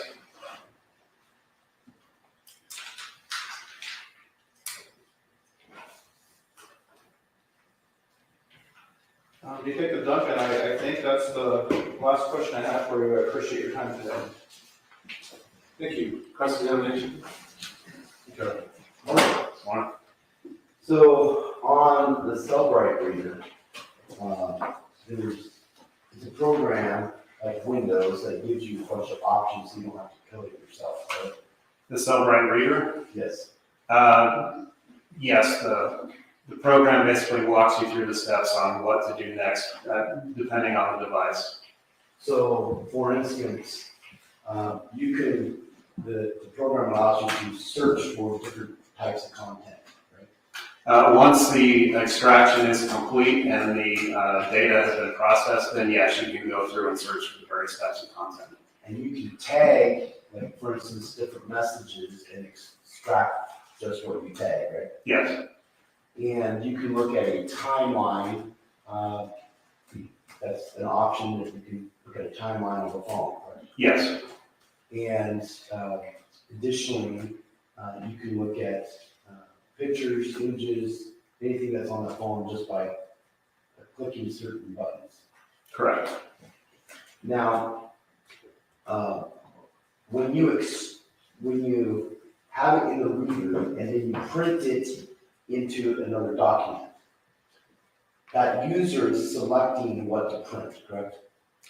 Yes, the report is generated in 2 different formats. You have the Cellbrite reader report, which is more meant to be used in a digital format so that you can more easily search, and then it's also produced into a long-form PDF format as well. And the long-form PDF is more difficult to work with? Yes, much more difficult. Okay. And so the Cellbrite reader makes it easier to select what you want to print. Yes. Now, also particularly with iPhones, there's a button on the Cellbrite reader to select activities, right? I believe so, yes. And on the activities button, it will, if your iPhone is, if you have your phone set up to track your steps, for instance, it'll log there, right? Yeah, there have been a number of times where I've observed that feature. And did you observe that feature in this case? I do not recall specifically. But you wouldn't be surprised if it was there. Yes. And in addition, you did a download of 3 laptops, correct? Yes. One was last login was from 2013, That sounds accurate, yes. and you didn't find anything of evidentiary value, correct? I don't believe so, no. The next one was a laptop with last login from 2017, correct? Correct. And you didn't find anything of evidentiary value. No. And both of those, the last login was username Dan, is that right? I believe so, yes. The third computer, last login was February 13th of 2021, correct? That sounds correct. And that last user login was Dan, correct? Correct. And you didn't find anything of evidentiary value of that, correct? Nothing that appeared so at the time. part of what you're looking for is on a computer would be cookies, correct? In some cases, in this particular case, I only handled most of the processing of the evidence and then produced the reports and then provided those to the lead investigators who were working on the case. So, but you have processed before, correct? Yes, And that is one of the things they look for, right? yes. What is a cookie? Cookie is some information that is left behind by a third party, typically on the internet. So if you go onto Google and search X, Y, and Z, there might be a cookie that shows that you search for X, Y, and Z, correct? The cookies are typically more when you visit a website. The cookies are left behind on the computer to make interacting with that website a little bit easier. And you didn't find out of the laptops and the 2 external hard drives, you did not find anything of evidentiary value, correct? Nothing that appeared so at the time. No further questions. Thank you. Any reader? Remember, guys, this is going to be a boring witness.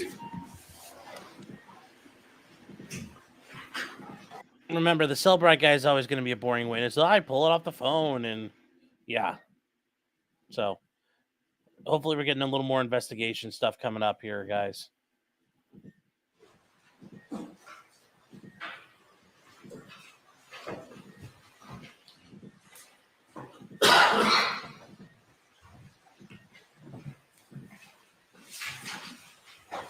Morning, Ed. Step forward, please. I'll have you face my clerk and raise your right hand, please. solemnly swear that the testimony you're about to give in this case is the truth, whole truth, and nothing but the truth, so help you God. Thank you, ma'am. You can have a seat with the witness stand.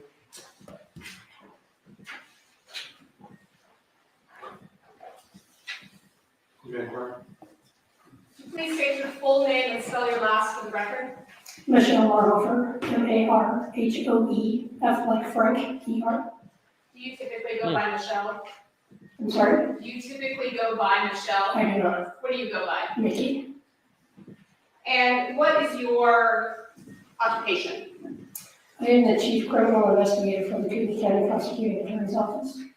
Generally speaking, what are the duties of the chief criminal investigator for the prosecuting attorney's office? As Chief, I wear many hats. In this particular, So this is a little different. She's the actual investigator for the prosecutor's office. A lot of some offices have them, some don't. She's a law enforcement officer that's employed by the prosecutor to be their personal detective, meaning like if stuff needs to get done, this is a detective that's always available to handle cases and investigations for the prosecutor. So this is not always common. So yes, I go by GGPP. So did the prosecutor take over the investigation? Well, they have their own investigation, but like they can do more things. They can go out, run around, and like go secure stuff, do warrants. Basically, it's having your own detective on staff. Helps you take care of stuff. their case, my job was to review the case comprehensively, take notes, come up with a plan as far as presenting information to a court or to investigate further. Is it common in your role to work with attorneys for the prosecutor's office in preparing exhibits for presentation at trial? Absolutely. In doing so, do you obtain information from investigators? Yes. What kinds of information do you typically review? Start with the reports, go through images. I listen to interviews, watch videos, and then from there, I'm assigned typically to get into forensic examinations of items that have been looked into evidence. And furthermore, if something needs an expert, I will typically try to locate an expert. Is part of your role to distill down large amounts of information into something that's presentable to, say, a jury? Yes. Do you have any specific prior work experience or educational background that assists you in this job? I have been preparing cases for presentation to a jury for over 26 years. Where did you previously work?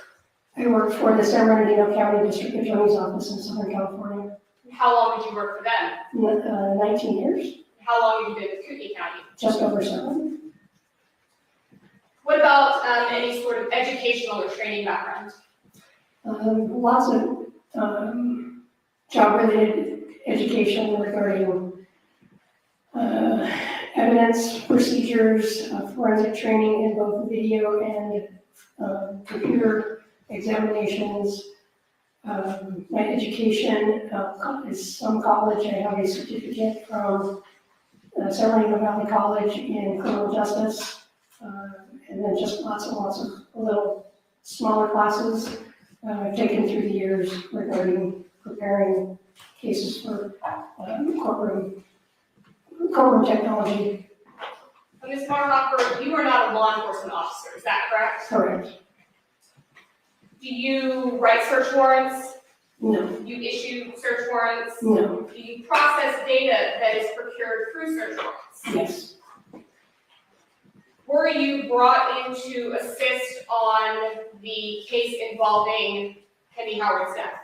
yes, At the time that you were brought in, were you made aware of large amounts of data that had been procured pursuant to search warrants? yes. Can you describe some of the data types that you were made aware of? There were search warrants from several banks.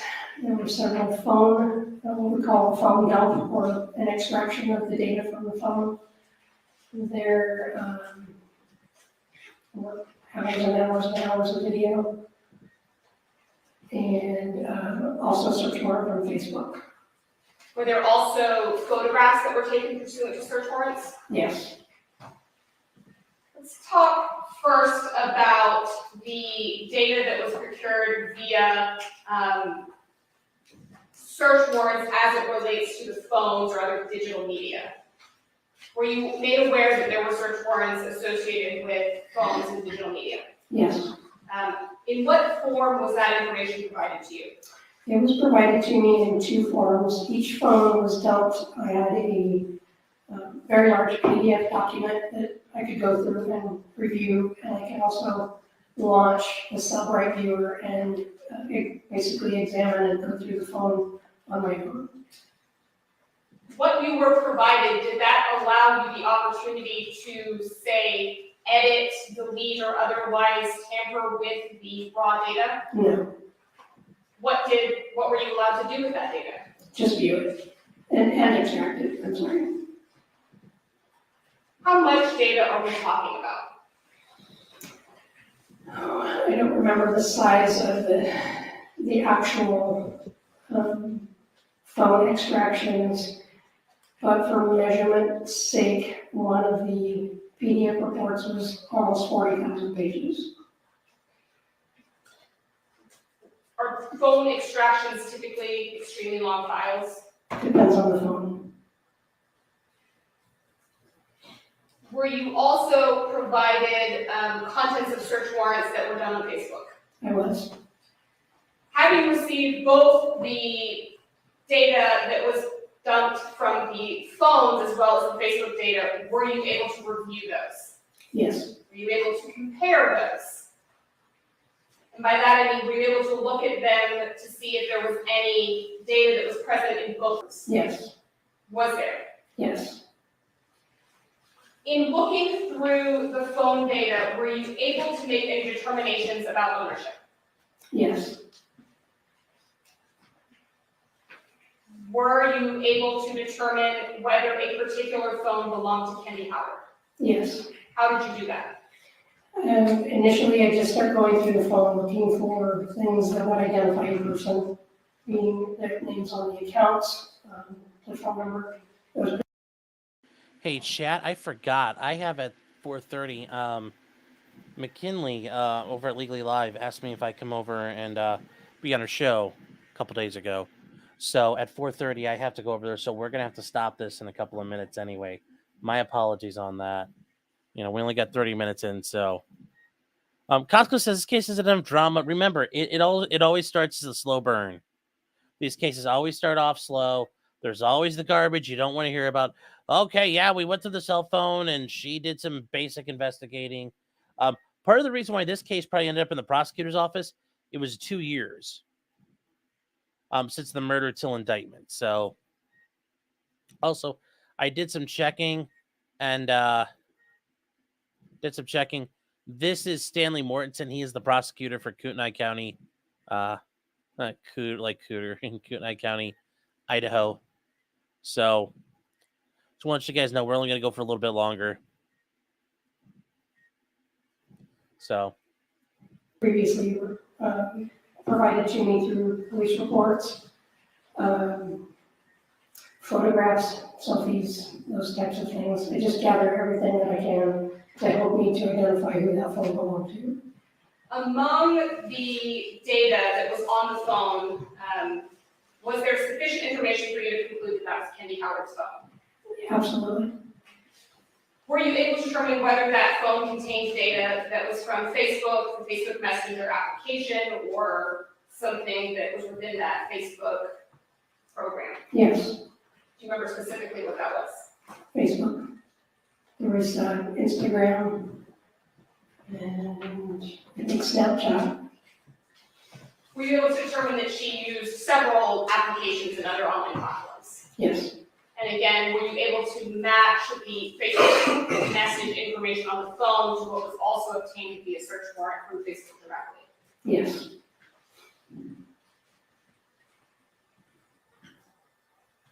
Did Kendy Howard frequently use Facebook? yes. You laughed a little bit there. Tell me why. She, in my opinion, was on it quite frequently. She used Marketplace to sell items. She had a lot of friends, a lot of Facebook Messenger chats. Not so much in posting, but it was frequent. Did Kendy Howard communicate through Facebook more than through other apps? Yes, Did Kendy Howard communicate through Facebook more than even normal text? yes, Did Kendy Howard even make calls through Facebook Messenger? yes,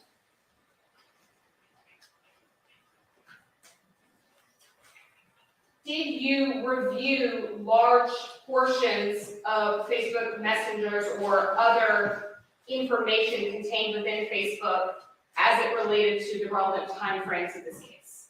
yes, Did you identify areas that were potentially of evidentiary value in this case? I did. Were you able to determine, based on looking at that data, whether or not that data had been altered or changed in some way? I couldn't tell that anything had been altered or changed. When you obtained this information from Facebook Messenger, did it have what we would potentially call metadata?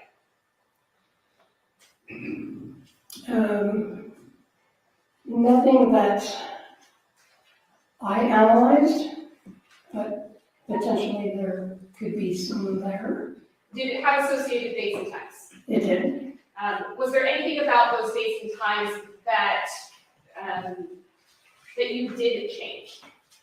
I'm sorry, That you did change?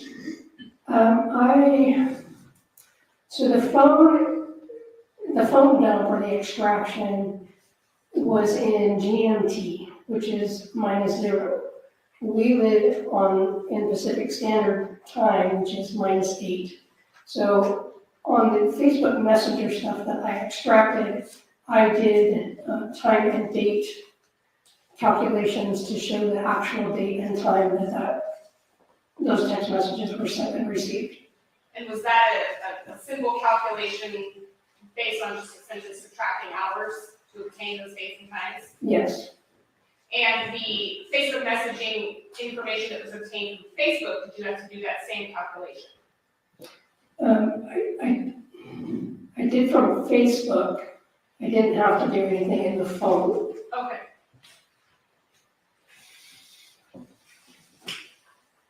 Were you also asked to make any, let's say, redactions to particular conversations? Yes. What kinds of redactions did you make?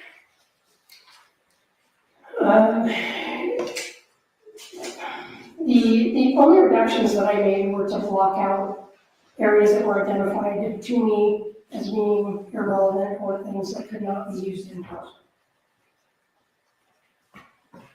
Did you do that for multiple conversations with multiple individuals? I did.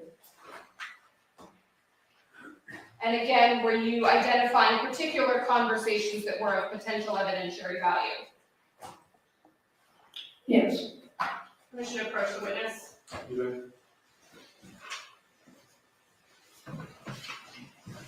Smarthopper, I'm going to hand you a large stack here.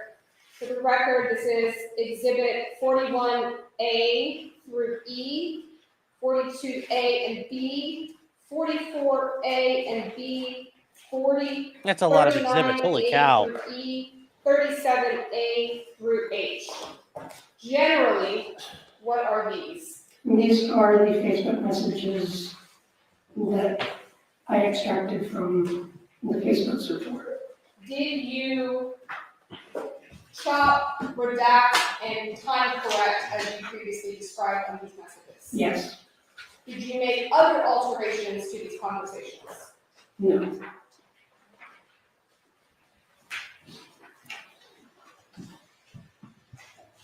But you did alter them.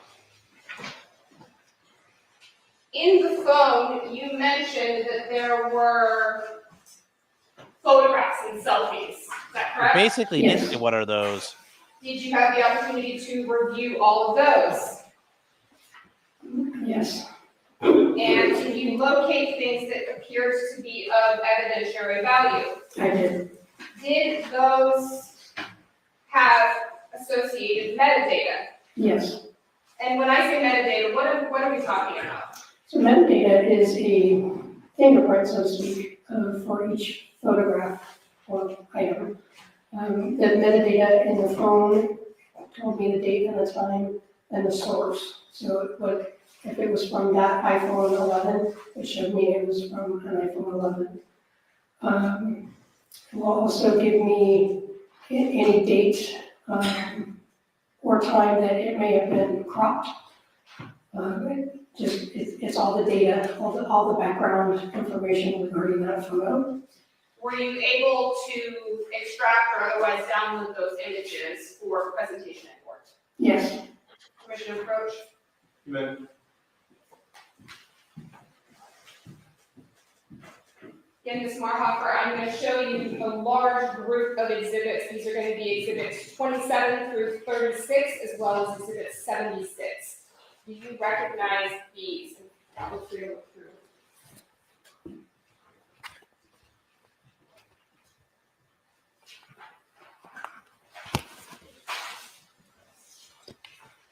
I do. What do you recognize these to be? So that 76 is a Facebook post, and the other range are photos found in the phone. Were those photographs and Facebook Messenger posts extracted from the phone in the process that you previously described? Yes. Were those photographs printed in such a way that contained associated date, time, or potential other relevant metadata? Yes. Did you alter any of those dates, times, or other relevant metadata? No. Did you alter those photos? No. Were those essentially directly downloaded from the extraction from the phone? Yes.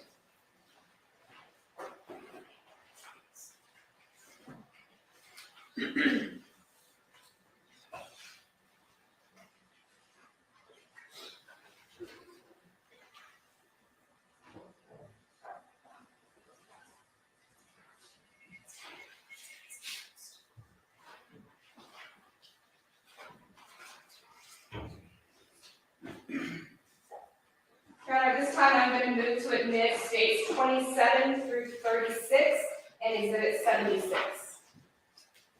No objection. No objection. Okay, those will be admitted.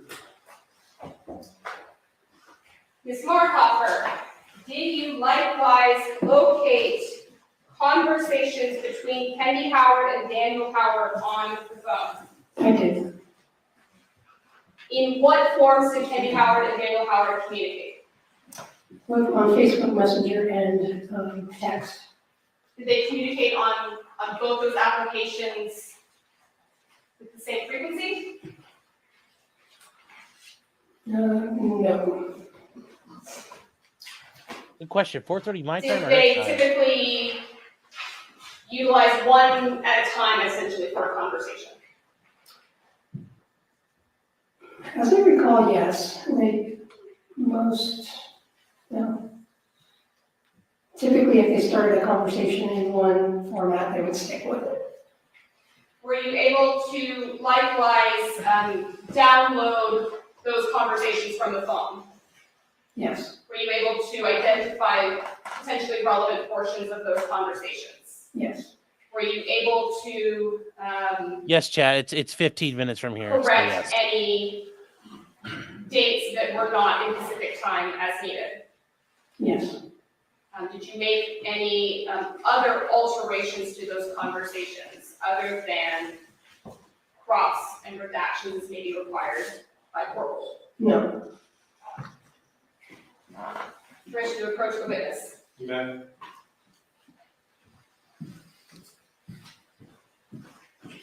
Markhofer, again, I'm handing you some large stacks. It's going to be exhibit 73A through D and exhibit 72A through I. Do you recognize what these are and then feel free to flip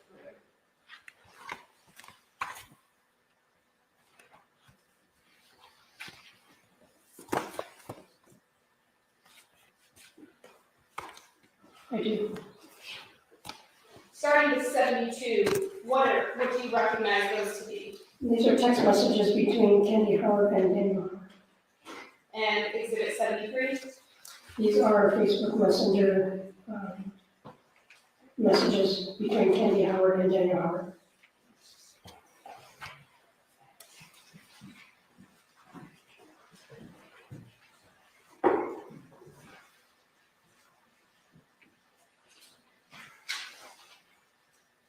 Now, Ms. Markhofer, we talked quite a bit about how you obtain those Facebook Messenger conversations, but just to clarify, the raw phone extraction that you received from law enforcement, did that also contain phone calls and text messages the way a normal phone does outside of specific applications? Yes, And would those be the text messages that are contained in Exhibit 72A through I? yes, And were these specific to Dan and Kendy alone? that batch, yes. All right, it's time to move to admit 72A through I and 73A through D. Any objection?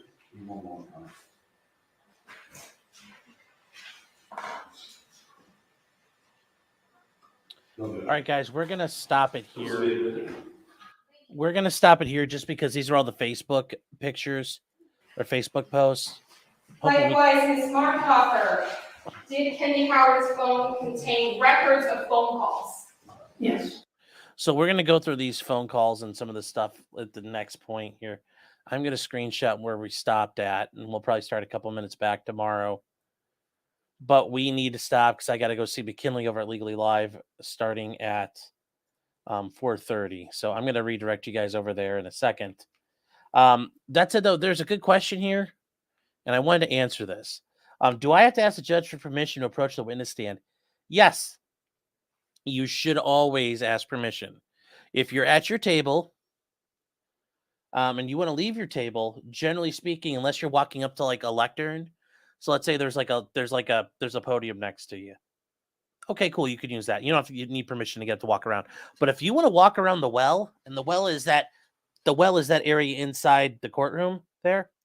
That's the technical term for it. Can you troll your chat? You have to be good. I mean, don't be a complete retard, I guess is what I would say, guys. That's all I would say.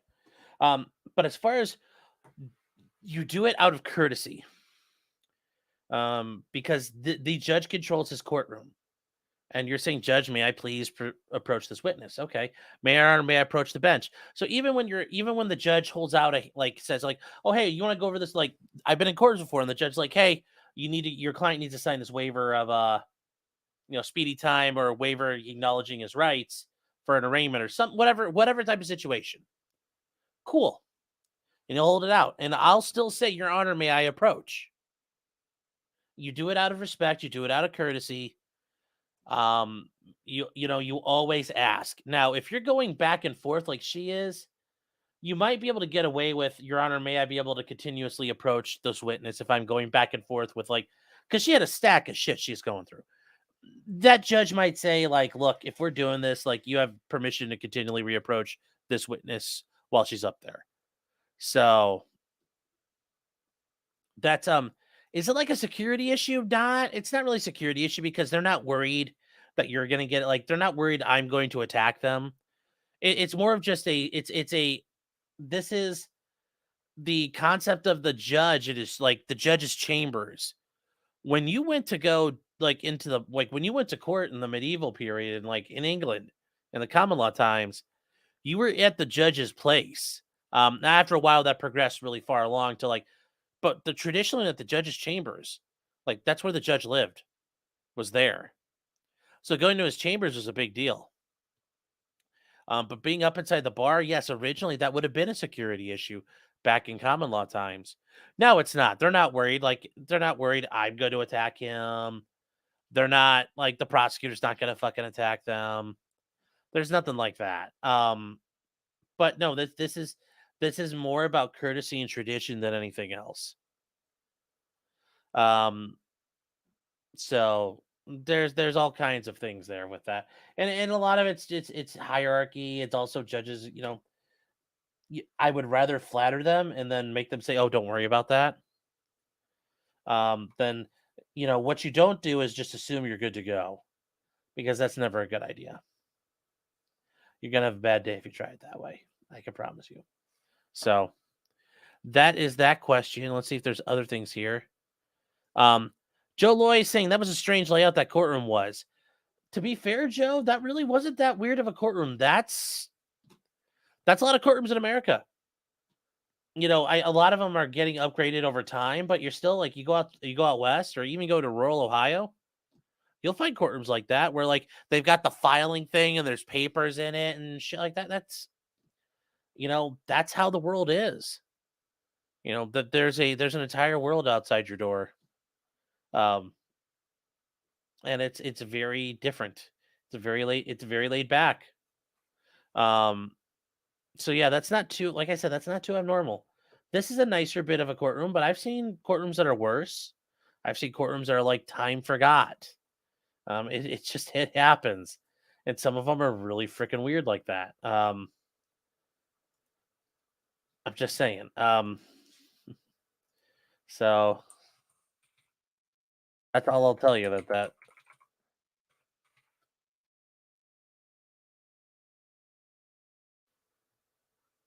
Well, McKinnon's got two of them.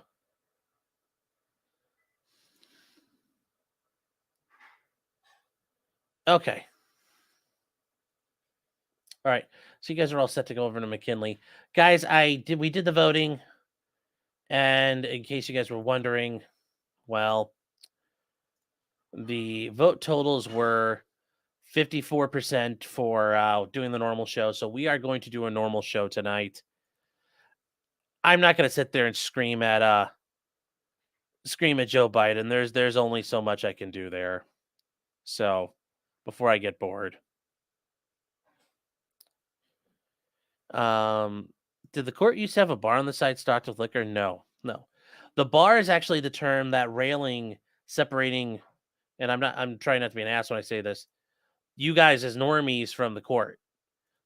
This right here at the bottom of the screen is the bar. It's that thing when you walk in a courtroom, you're not allowed to cross. That's you by being a esquire, I've given permission to cross into that realm. It's like crossing the gates of Mordor. I have the permit. I have the ability. I've been granted with the special privilege. So, yeah, there we go. I just want to make sure I answer the questions like that for you guys. State of the Unions are gay, yeah, and I think there's enough funny stuff out here we could talk about. There's some big revelations, like we get to hear from one of the jurors in Hannah Reed. We get to hear from her attorney.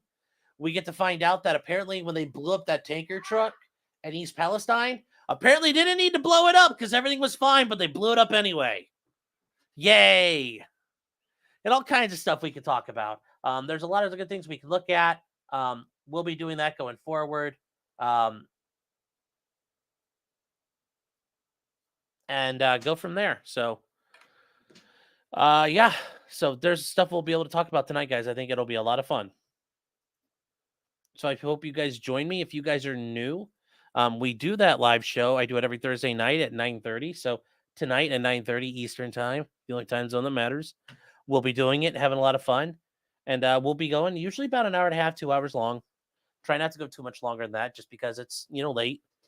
But I did want to let you guys know about that. Also, tomorrow morning, I'll be on with Future Conflicts, guys. Goal is to be having Viva Fry on, which I think will be a really awesome time. So, but like I said, guys, tonight at 9:30, we will be hanging out. And then tonight, after the show's over on YouTube, we will be hanging out over at Locals. And that's over there. We'll be having a great time. Like I said, on YouTube tonight at 9:30, we will be hanging out if you're a new face. Just Jenny says, my Esquire status. Well, yes. Yeah, separating the plebes from the yes.